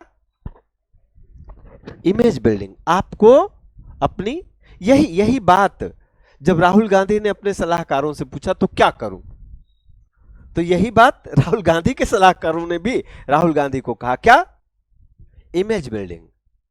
अभी तुम्हारी इमेज क्या है? राहुल गांधी पर आते हैं। जब उन्होंने अपने सलाहकारों से पूछा तो उनके सलाहकारों ने कहा, अभी तुम्हारी इमेज क्या है? तो सबने कहा पप्पू। हाँ, कोई छिपी बात नहीं है। अभी उनके एक बहुत बड़े सलाहकार हैं, राहुल गांधी जी के। विदेश में कांग्रेस पार्टी का जो सारा काम धाम संभालते हैं, नाम है सैम पित्रोदा।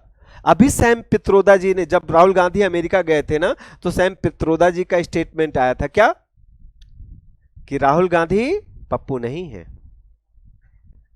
ठीक, इसका मतलब ये कहना सैम पित्रोदा का राहुल गांधी पप्पू नहीं है, इसका मतलब होता है उन्होंने प्रमाण पत्र दे दिया कि तुम लोग पप्पू समझते हो, लेकिन वो पप्पू है नहीं। ठीक, तो उन्होंने, जब राहुल गांधी से पूछा गया, राहुल गांधी ने पूछा अपने सलाहकारों से क्या करूं, तो राहुल गांधी जी को सुझाव दिया गया कि पप्पू की में से तुम्हें बाहर आना होगा। तो लोगों क्या करूं फिर, पप्पू की में से बाहर आने के लिए क्या करूं? तो राहुल गांधी के सलाहकारों ने 2-3 चीज बताई। पहली चीज क्या बताई? पहली चीज बताई, भारत यात्रा करो। ये जो तुम बैठ करके ना दिल्ली में फेसबुक, व्हाट्सएप, ट्विटर पर कमेंट करते रहते, छोड़ो, जनता के बीच में जाओ, जनता से कनेक्टिविटी बनाओ, एक बात।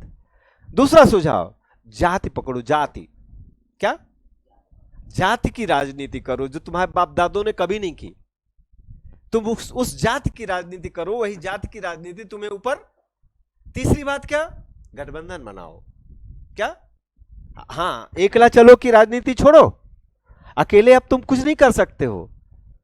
ठीक, ढूंढो विपक्षी पार्टियों को कि कौन तुम्हारे साथ जुड़ रहा है। Okay okay.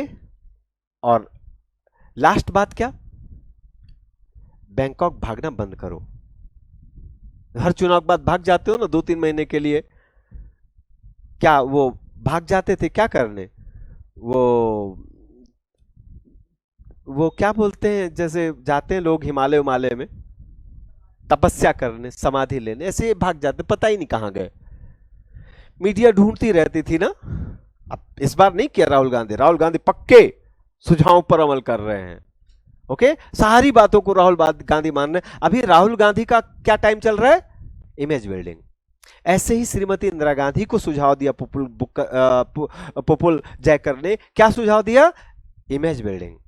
अपनी इमेज सुधारो, ये गूंगी गुड़िया की इमेज से बाहर आओ, बाहर निकलो, और क्या इमेज बनाओ, देश की ताकतवर प्रधानमंत्री के तौर पर अपनी इमेज को रीस्टैब्लिश करो। ये हुआ, इसके लिए क्या करो?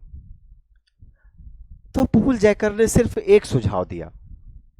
उन्होंने कहा कि गरीबी के खिलाफ लड़ो। किसके खिलाफ?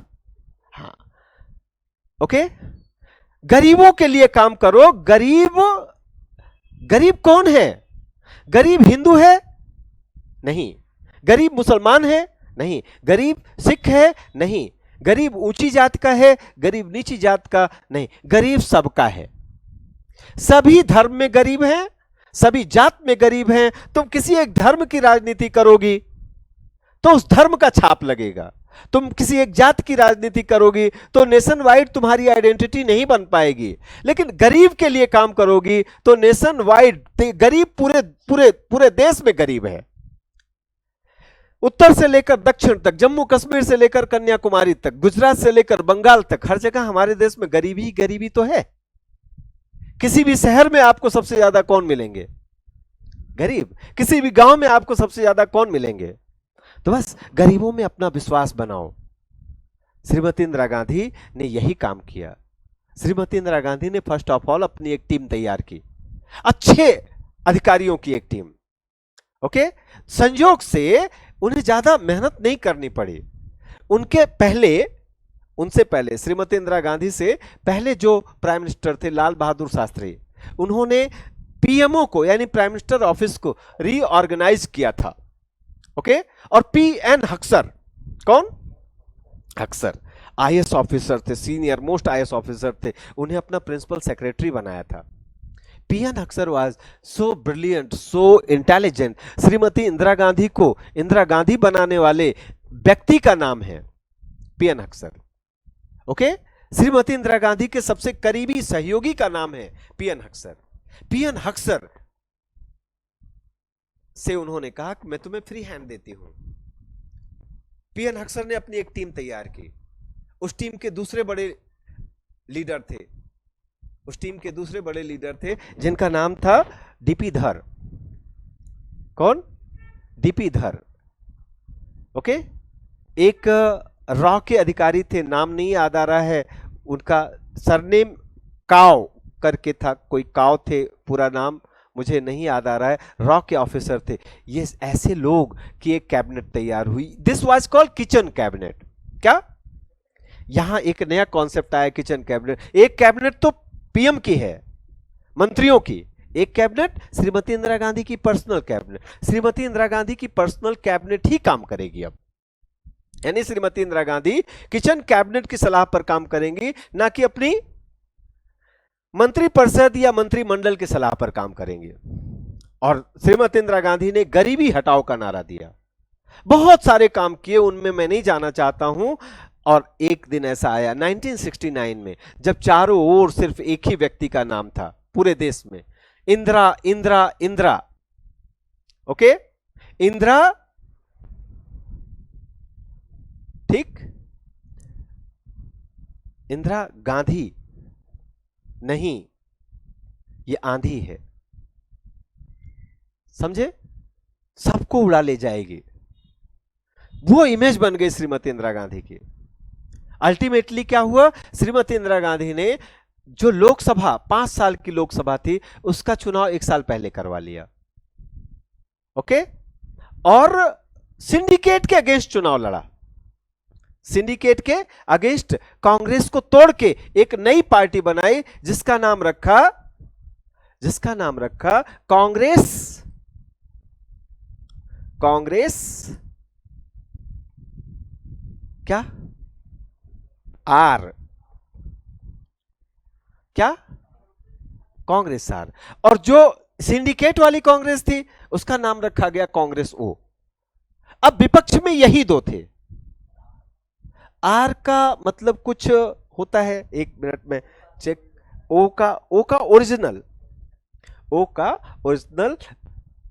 देखिए, मुझे भी ध्यान नहीं आ रहा है। फुल फॉर्म ऑफ कांग्रेस कुछ अजीब सा ही है। Are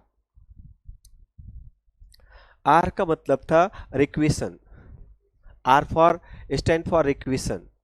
Okay, the original Congress party then become the Indian National Congress Organization O, and Congress O, and was led by K. Kamaraj, and it was informally called the Organization Congress and or Syndicate, and retained the party symbol of a pair of bullock and carrying a yoke।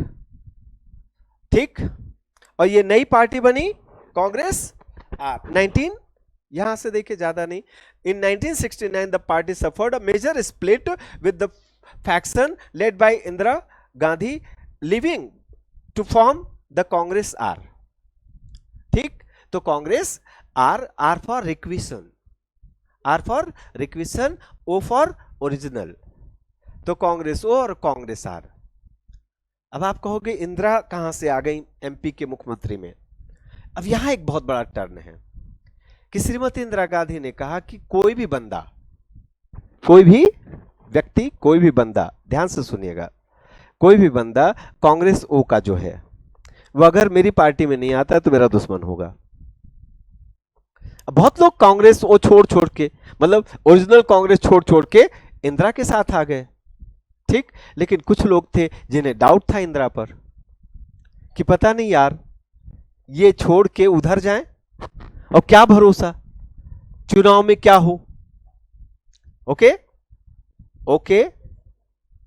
तो ऐसे लोग जो confuse थे, ऐसे लोग जो संशय में थे, ऐसे लोगों में इन भाई साहब का भी नाम था, श्यामाचरण शुक्ला जी। ओके, क्या श्यामाचरण शुक्ला जी भी थे, जिन्होंने इंदिरा की कांग्रेस ज्वाइन नहीं की। हां, ये कांग्रेस ओ में ही बने रहे और इंदिरा ने इन्हें विपक्ष का समझा।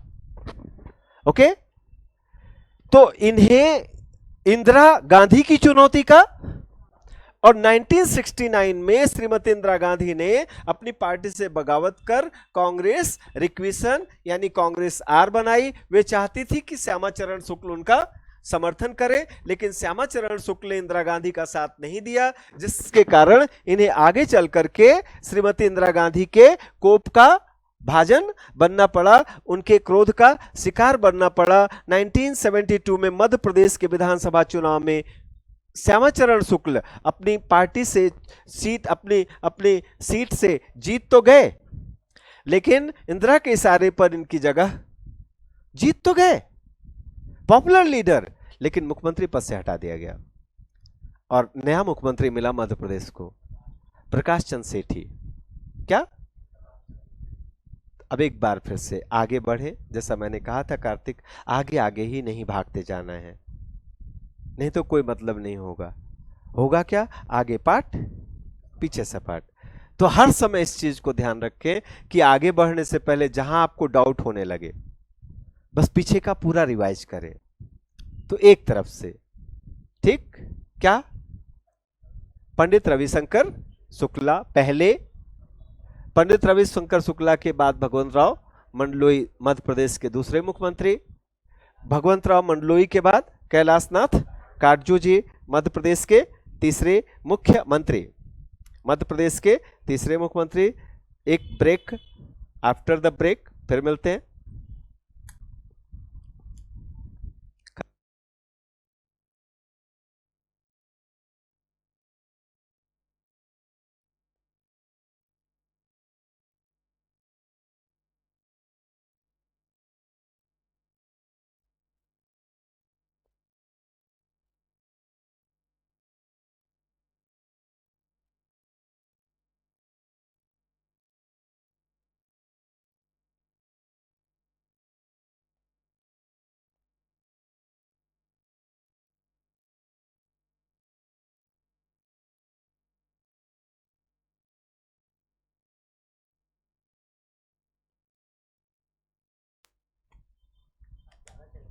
ज्यादा चल गए तो दिन भर रात भर चार्ज हुई ना। ओके, तो वेलकम बैक। ठीक, फिर से आते हैं,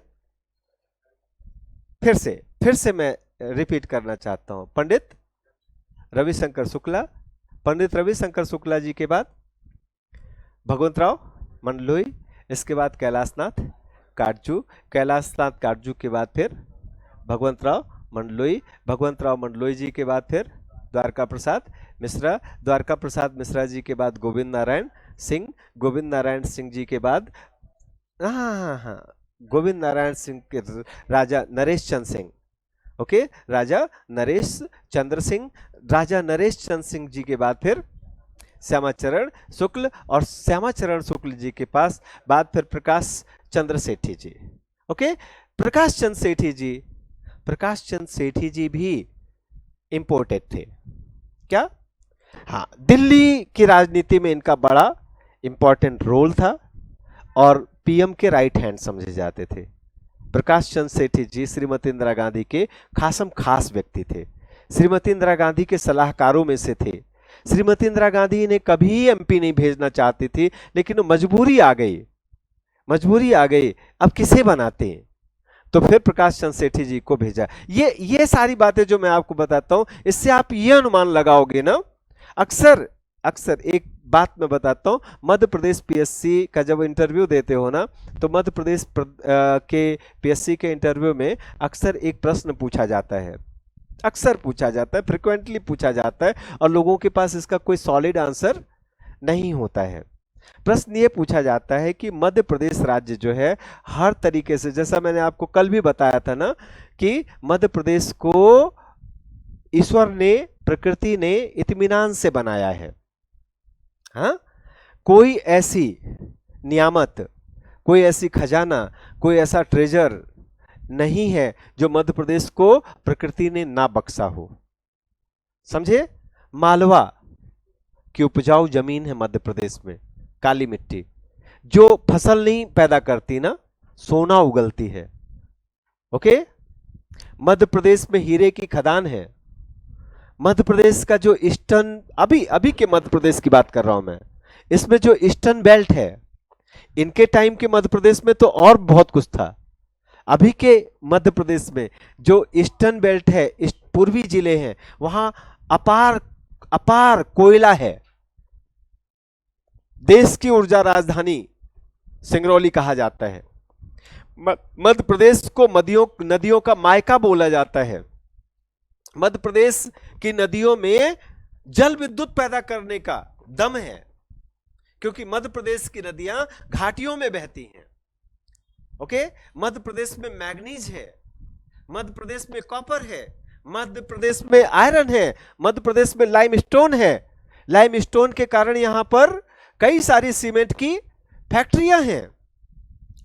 मध्य प्रदेश में चाइना क्ले है, जिससे चीनी मिट्टी के बर्तन बनते हैं।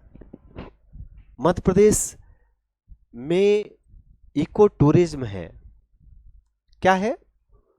हाँ, मध्य प्रदेश भारत का इकलौता ऐसा राज्य है जहां सबसे अधिक नेशनल पार्क है। और नेशनल पार्क तो और भी कई जगह हो सकते हैं बेटा ना।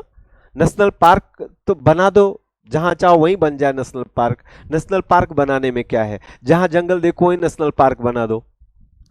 नहीं, पार्क बनाना बड़ी बात नहीं है, बड़ी बात है उस पार्क में जंगल का राजा होना चाहिए, क्योंकि लोग राजा ही देखने आते हैं। नहीं, लोग को आप कैसे बुलाओगे नेशनल पार्क आ जाओ भाई? हाँ, तो क्या देखोगे नेशनल पार्क में जाके? अगर मैं आपसे कहूं आप जाओ नेशनल पार्क में और 5,000 रुपए की एंट्री फीस दो, और इसके बाद जाओ, क्या देखो? हिरन। तो कोई आएगा? क्या देखो? जैसे मैं गया था, पचमढ़ी गया, मैं पचमढ़ी घूमने गया, पूरा पैसा वैसा खर्च किया, 3-4 घंटे हमने सफारी की, घूमा, देखा। क्या मिला? पूरा पूरा पचमढ़ी जंगल घूम के हमने क्या देखा? सिर्फ बंदर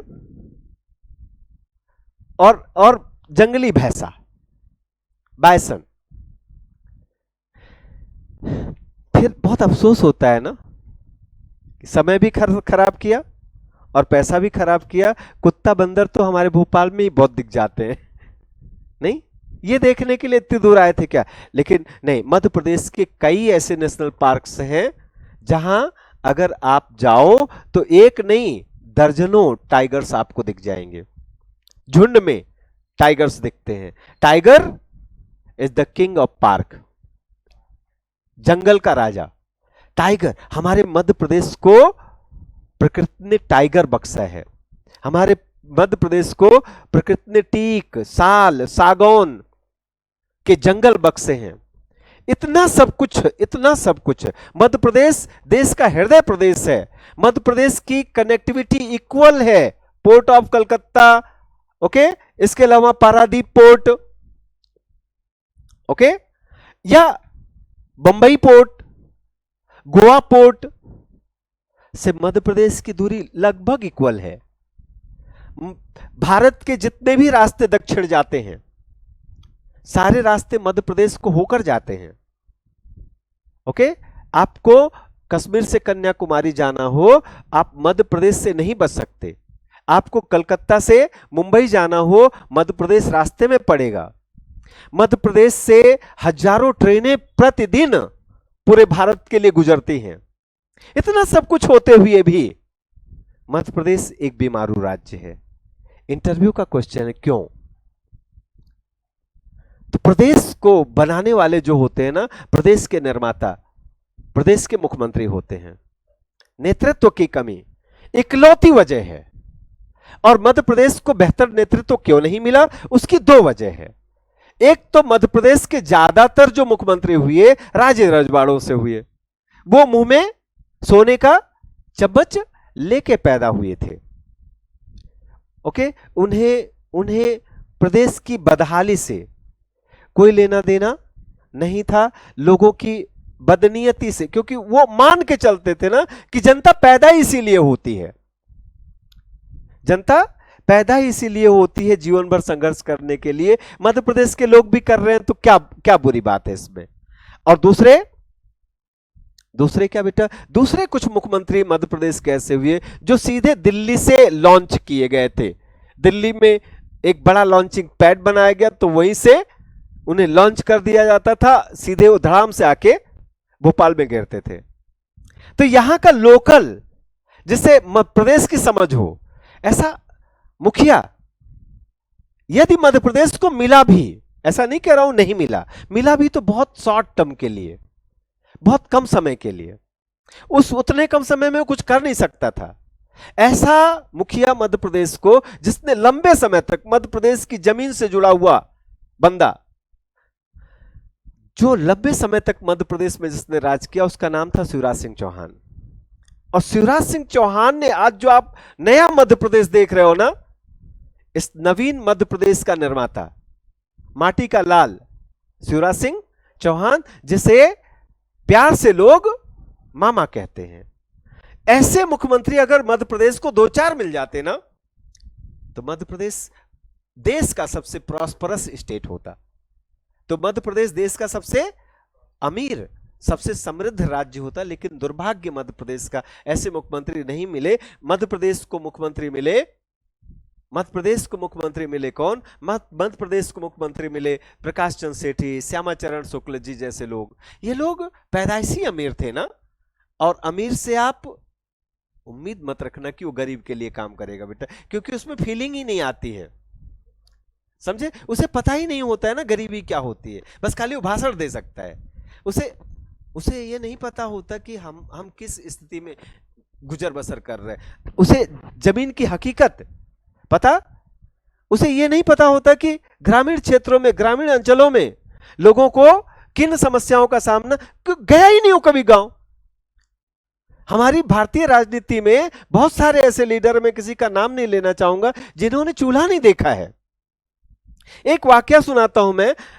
राजीव गांधी जी गए, उनका चुनाव क्षेत्र था अमेठी। राजीव गांधी जी गए अमेठी। अमेठी में उत्तर प्रदेश में है। उत्तर प्रदेश की एक अच्छी परंपरा है कि जब भी कोई मेहमान आता है ना, तो पानी पिलाते हैं, और पानी पिलाते मीठा खिला के, साथ में मीठा। यहाँ एमपी में मैंने देखा, यहाँ ये परंपरा नहीं है, यहाँ खाली पानी पिलाते हैं, ले आके गिलास खाली पकड़ा देंगे। उत्तर प्रदेश में इसको अशुभ मानते हैं। वहां साथ में कुछ मिठाई होनी चाहिए, शक्कर ही हो, एक कटोरी में शक्कर भर के दे देंगे, नहीं कुछ है शक्कर के साथ घी मिला के दे देते हैं, हमने खाई है बहुत बार। ओके, सबसे पॉपुलर पानी पिलाने के लिए जो मीठा होता है उसको गुड़ कहते हैं। गुड़, गुड़ जानते हो ना, गोल गोल गुड़ होता है ना। हमारे मध्य प्रदेश में गुड़ के लिए कौन सी जगह फेमस है? नरसिंहपुर। नरसिंहपुर में एक जगह, नरसिंहपुर ना, नरसिंहपुर नहीं, करेली, नरसिंहपुर की करेली के गुड़ बहुत फेमस है। गुड़ ही गुड़ बनता है वहाँ। कई सारी प्राइवेट फैक्ट्रीज, छोटी छोटी कॉटेज इंडस्ट्री के तौर पर, medium scale, small scale industry के तौर पर कई सारी छोटी छोटी फैक्ट्री लगी। बहुत मीठा गुड़ होता है, बहुत प्यारा गुड़ होता है, वैरायटी होती है गुड़ की, अदरक वाला, जिंजर गुड़ होता है वहाँ, तमाम बनाते हैं बेचने के लिए। नेचुरल ऑर्गेनिक गुड़ वहां से आता है, बहुत प्यारा गुड़ होता है, कभी मिले तो खाना। हाँ अच्छा, आप तो कार्तिक तो वहीं से हैं बेटा, कार्तिक तो नरसिंहपुर से ही है, मैं भूल गया था। हाँ मतलब ये तो ऐसी बात हुई जैसे सूरज को आई ना, सूरज को दिया दिखाना नहीं, तो ये वहीं से हैं। तो आपके कार्तिक, आपके नरसिंहपुर की दो चीज बहुत फेमस है, एक गुड़ एक दाल। तुअर की दाल भी वहां की बहुत फेमस है ना। और एक दाल वो वाली जगह गाड़रवाड़ा ठीक। और तीसरे वहां के फेमस है रजनी सोसो। ठीक, रजनी सोसो भगवान लोग कहते हैं उन्हें, कुछ भगवान रजनी सोसो नहीं, रायसेन में उन्होंने अपना आश्रम बनाया था। Basically he was born in, हाँ जी, जैन फैमिली में पैदा हुए थे, शायद ही आप लोग कम जानते होंगे। ही वाज पैदाइशी जैन परिवार में पैदा हुए थे, और पूरे भारत नहीं, पूरी दुनिया में उन्होंने भारत, मध्य प्रदेश और गाड़रवाड़ा का नाम किया है ना। तो गाड़रवाड़ा से ही हो आप, तो गाड़रवाड़ा से रजनीश के क्षेत्र, तभी मैं कहूं कार्तिक इतना तेज दिमाग कैसे चलता है। तो गाड़रवाड़ा के लोग सचमुच में बहुत ब्रिलियंट होते हैं। हवा का असर होता है ना, हवा का असर होता है, तो वो वहां ओशो की आत्मा का प्रभाव वहां आज भी है। कुछ है कि नहीं वहां? नाम वाम चलता है? नहीं, नहीं देखो, जानते नहीं है बट मैं जानता हूं प्रभाव है। ओके, तो रजनीश ओशो ने पूरी दुनिया में भारत का नाम रोशन किया। ओके, बहुत, मतलब चाहे कोई उनके बारे में कुछ भी बोले, चाहे उनके बारे में तमाम तरह की बातें होती हैं उनके बारे में, लेकिन आई नो रजनीश ओशो को मैंने बहुत पढ़ा है। रजनीश ओशो की मैंने 150 से ज्यादा पुस्तकें पढ़ी हैं। गजब गजब की आइडियोलॉजी, गजब की सोच बंदे की।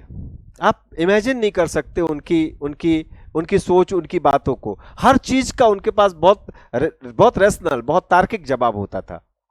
तो बहुत बेहतरीन इंसान।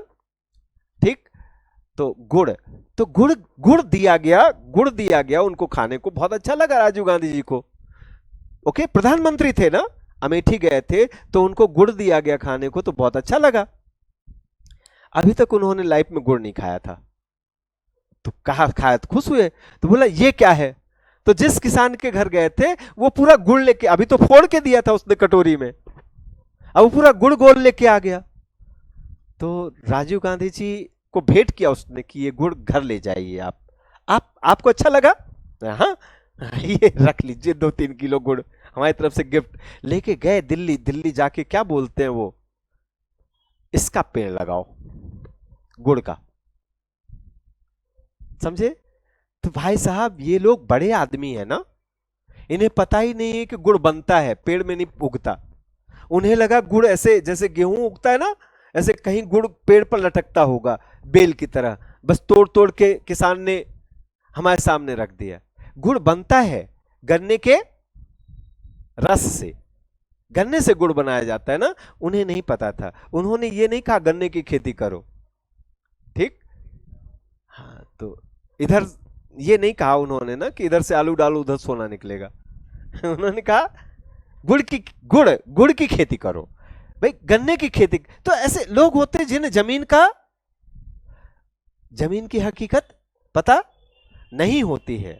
ऐसे ही लोग अधिकांश हमारे देश के, हमारे प्रदेश के मुख्यमंत्री बने, जिन्हें जमीनी हकीकत का कोई आइडिया नहीं था। बस वो अपने समृद्धि, अपने पॉलिटिकल इन्फ्लुएंस, राजे रजवाड़े के रूप में उनकी पहचान के कारण राजनीति में आए और छा गए। आज भी जमीन की हकीकत से उन्हें कोई वास्ता, नाम नहीं लेना चाहूंगा नहीं तो केस चल जाएगा ना, नाम नहीं लेना चाहूंगा। ऐसे बहुत सारे मुख्यमंत्री हैं, आप जानते हो, आप सभी जानते हो। ओके, तो भाई साहब ये प्रकाश चंद्र सेठी जी आए, और बाकी श्यामाचरण शुक्ल जी का कैरियर गुमनामी के अंधेरों में हमेशा हमेशा के लिए, कम से कम अगले 3 साल के लिए तो खो ही गया। फिर बाद में उन्होंने जाकर के, अब भाई अब तो कोई डाउट नहीं था ना, अब तो उन्हें कोई डाउट नहीं था। जाके श्रीमती इंदिरा गांधी के सामने उन्होंने कान पकड़ा और बोला मुझे आपकी योग्यता पर शक था, संशय था, सॉरी। श्रीमती इंदिरा गांधी भी विशाल हृदय की नेता थी, माफ कर दिया, बोले जाओ ठीक है, फिर तुम्हें मुख्यमंत्री मौका लगेगा तो बनाएंगे, और बनाया भी। दोबारा आगे आएंगे, श्यामाचरण शुक्ल जी का कहानी अभी एंड नहीं होती है, बट प्रकाश चंद्र सेठी जी आ गए। प्रकाश चंद्र सेठी जी अगले मुख्यमंत्री बने। ओके, प्रकाश चंद्र सेठी जी अगले मुख्यमंत्री बने।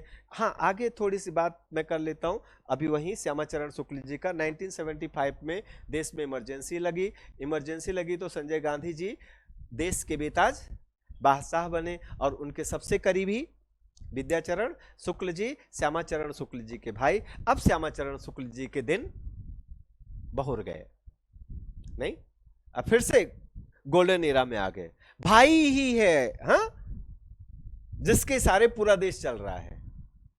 ओके, समझे? तो भाई का यार संजय गांधी, अब भाई फिर क्या हुआ, प्रकाश चंद्र सेठी जी को वापस दिल्ली बुला लिया गया।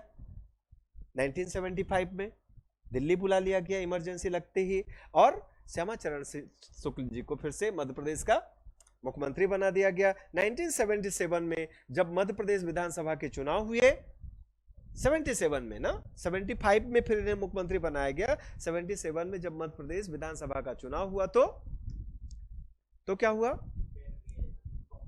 कांग्रेस हार गई चुनाव एमपी में।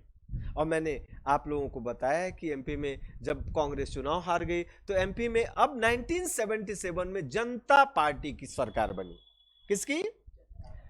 जनता पार्टी की सरकार बनी। किसकी? जनता पार्टी की सरकार बनी। और जनता पार्टी, जनता पार्टी, ध्यान रखना आगे इसी में भारतीय जुड़ जाएगा, तो जेपी हो गई बीजेपी। ठीक है। अब जनता पार्टी में कई सारे लीडर्स थे। कुछ नेता समाजवादी थे, सोशलिस्ट थे, कुछ नेता जनसंघी थे। जनसंघी को जनता पार्टी ज्वाइन करने की जरूरत क्यों पड़ी? क्योंकि जनसंघ जो 1950 में बनी थी, इमरजेंसी के दौरान जनसंघ को प्रतिबंधित कर दिया गया। जनसंघ की पॉलिटिकल एक्टिविटीज को प्रतिबंधित, बैन लगा दिया गया और इसे राष्ट्र विरोधी पार्टी घोषित कर दिया गया। अब 77 में जब इमरजेंसी हटी तो अब जो जनसंघ से जुड़े लीडर्स थे, पहले तो इमरजेंसी में सबको जेल भेज दिया गया था, लेकिन फिर जेल से उन्हें रिलीज किया गया कि अब चुनाव लड़ लो बच्चों लोग। अब बट उनके सामने सबसे बड़ी मजबूरी ये थी, चुनाव कैसे लड़े, पार्टी तो है ही नहीं। तो फिर उन्होंने जनता पार्टी ज्वाइन कर ली और जनता पार्टी की सरकार केंद्र में भी बनी 77 में और प्रदेश में भी बनी 77 में। और कैलाश चंद्र जोशी, कौन?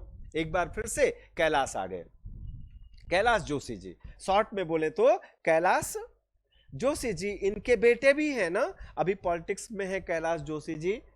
कुछ समय पहले बहुत चर्चा में आए थे। आप लोग गेस कर सकते हो चर्चा में क्यों आए थे? कैलाश जोशी जी के बेटे दीपक जोशी। है आइडिया? नहीं है ना? नहीं है,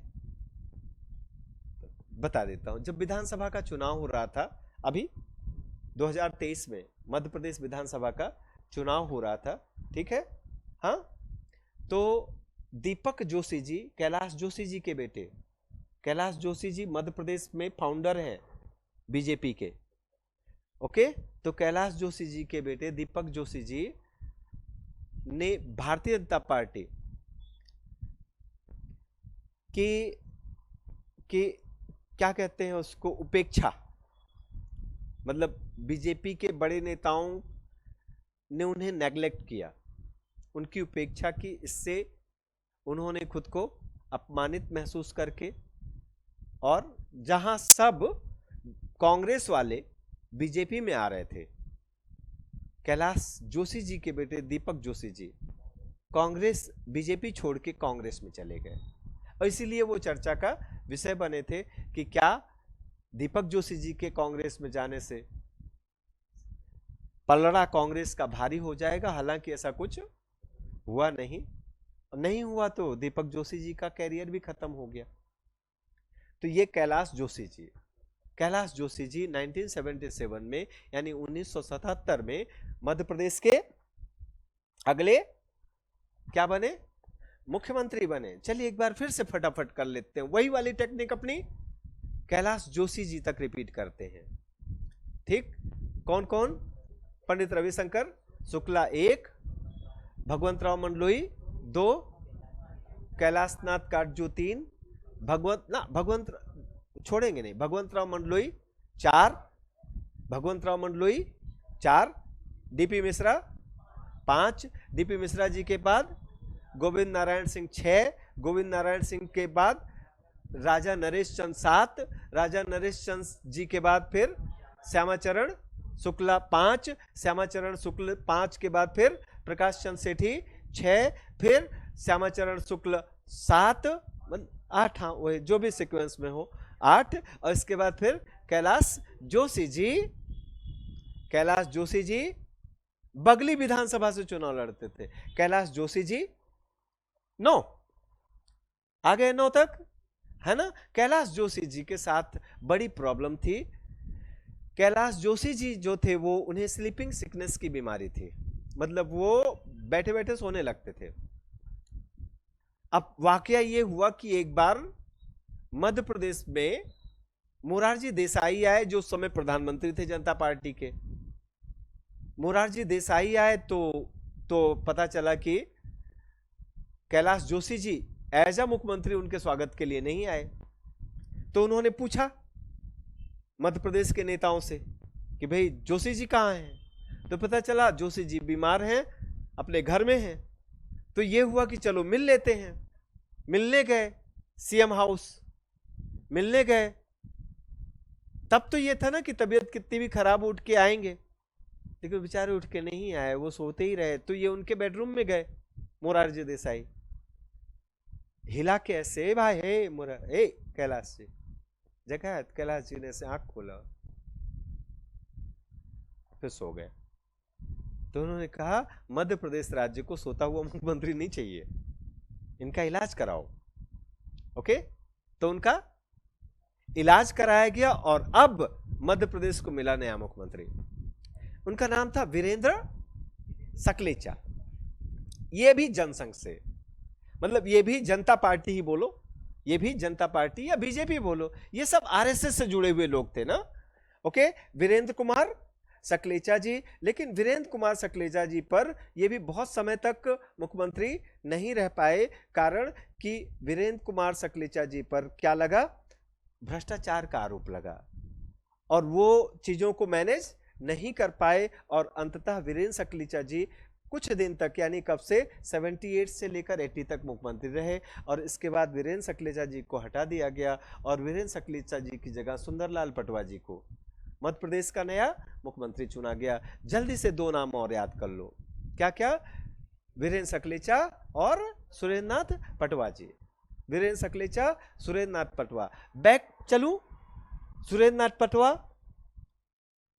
वीरेंद्र सकलेचा, कैलाश जोशी और श्यामाचरण शुक्ल। और नहीं, श्यामाचरण शुक्ल के बाद फिर प्रकाश सेठी, फिर श्यामाचरण शुक्ल, फिर गोविंद नारायण सिंह, फिर राजा राजा राजा नरेश चंद्र सिंह को बार बार आप भूल जाते। 13 दिन तो क्या थे, तो भले ही 13 दिन के लिए थे भाई, 13 दिन बहुत होता है ना। 13 दिन में लोग अपनों को भूल जाते 13वीं करके। हाँ, आप तो मत करिए काम कि 13 दिन के मुख्यमंत्री की 13वीं मत कीजिए, याद रखिए उसको।